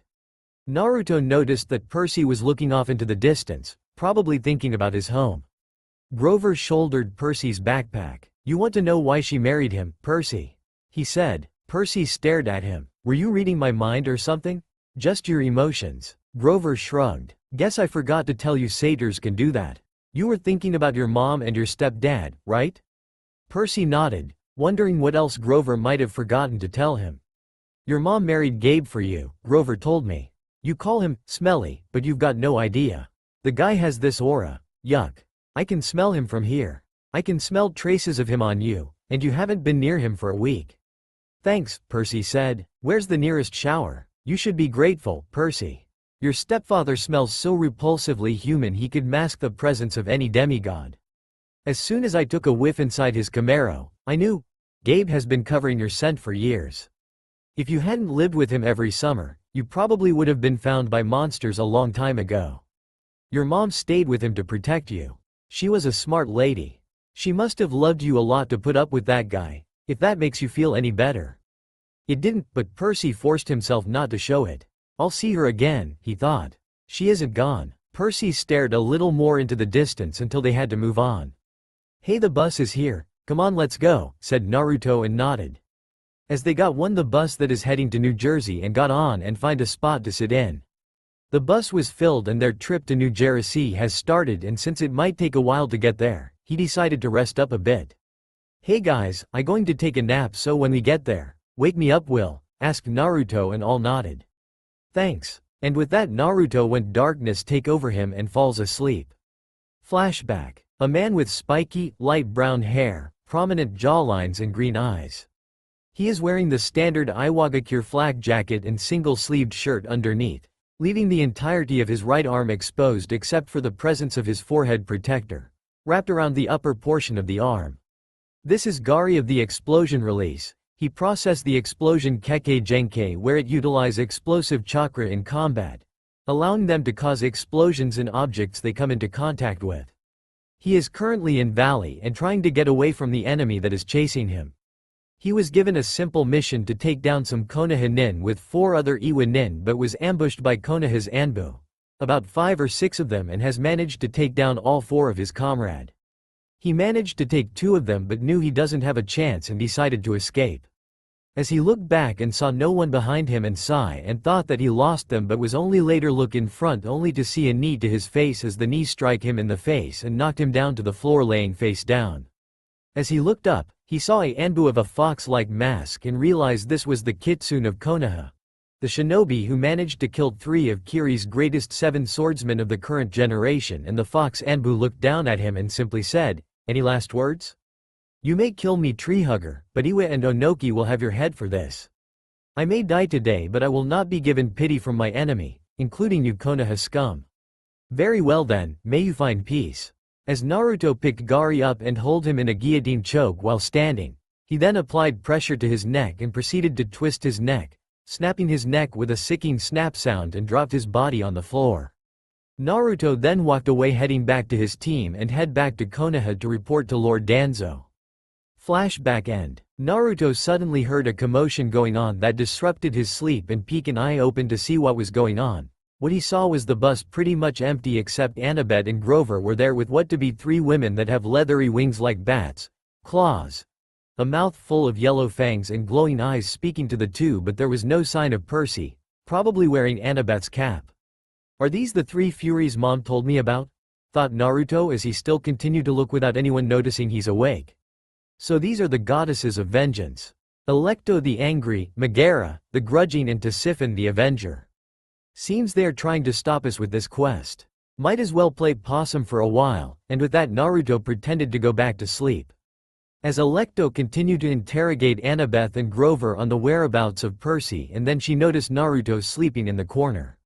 Megara, keep an eye on these broads. Tisiphon, take care of the son of Artemis before he wakes up, and I look for C-spawn, commended Electo, and all nodded as Electo began to go outside the bus to look for Percy, and Tisiphon headed towards Naruto, hoping to strike him down while vulnerable. As she arrived, she looked down at the sleeping form of Naruto. So pathetic for a shinobi, letting himself be defenseless and vulnerable, smirked Tisiphon with arrogance as she grabbed Naruto, and suddenly he poofed out of existence, surprising her, but then felt our presence behind her. Who said I left myself vulnerable, but you just easily made this easy for me. Goodbye, whispered Naruto to her as he formed a Rasengan in his hand and shoved it through her, leaving in pain until she dissolved to gold dust. Tisiphon, screamed Megara, you will pay for that, boy. As she flew towards Naruto in rage and failed to notice Naruto already finished performing a hand sign. Sweeten, water release, water dragon bullet. As Naruto blew water out of his mouth, forming a Chinese dragon figure out of water, as it went towards Megara, opened its mouth and bite Megara and rams her outside the bus, leaving her soak in water, laying down. As Naruto headed towards, she quickly got back up and went straight to Naruto, but he just moved out of the way.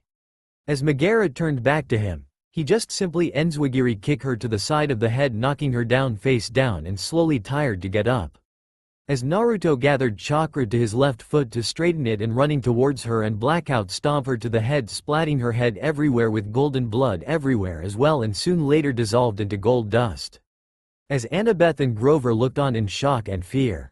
Not only did Naruto bet 2 of the Furies, but he made it look easy. But what scared them was how he killed them. He did it so ruthlessly and shown no mercy. So this is what Korean meant by root Anbu being ruthless and emotionless, thought Annabeth with fear.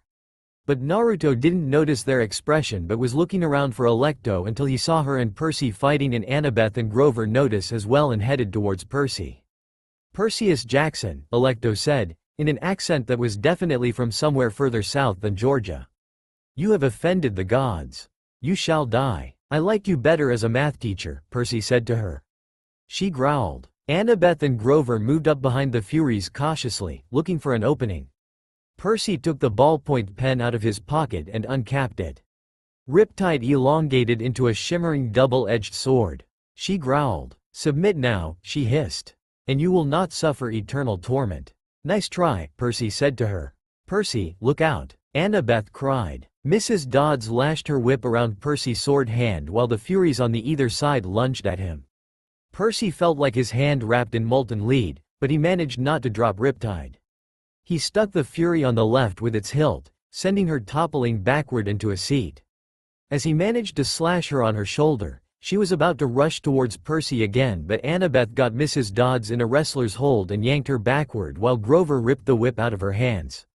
Ow! He yelled. Ow! Hot, hot. The Fury Percy had hilt slammed came at him again, talons ready, but he swung Riptide and she broke open like a piñata.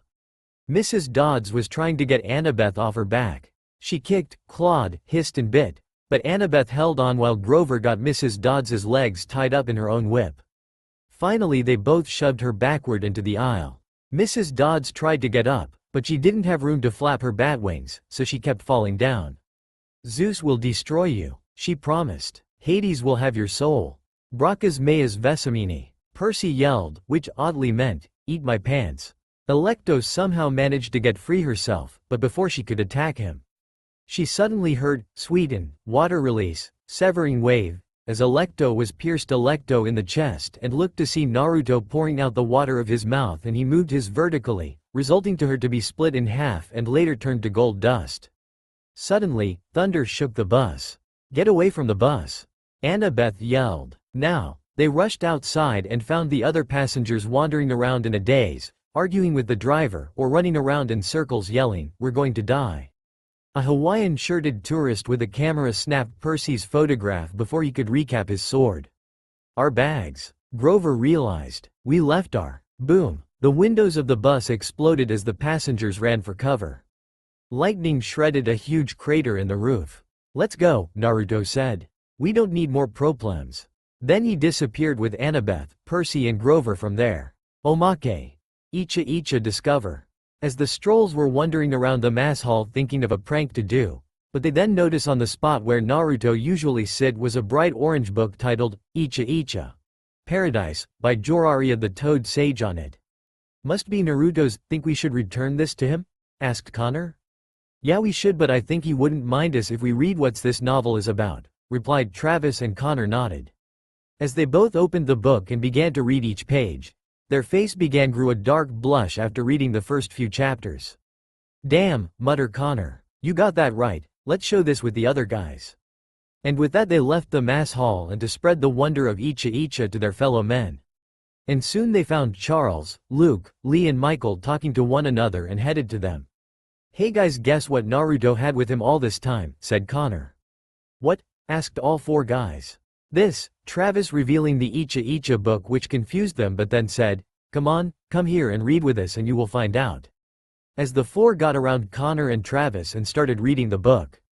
As they read each chapter, they slowly began to grow a dark blush and even darker later until they turned to the next page and slowly read it until they all had nosebleed launched out of their nose and hit they ground behind them. Knockout with perverted grin on their faces. 20 minutes. As Krian and Mr. D were walking around camp, they noticed 6 boys were passed out with perverted grins on their faces with blood dripping out of their nose. "My God, what the hell happened?" said a shocked Krian.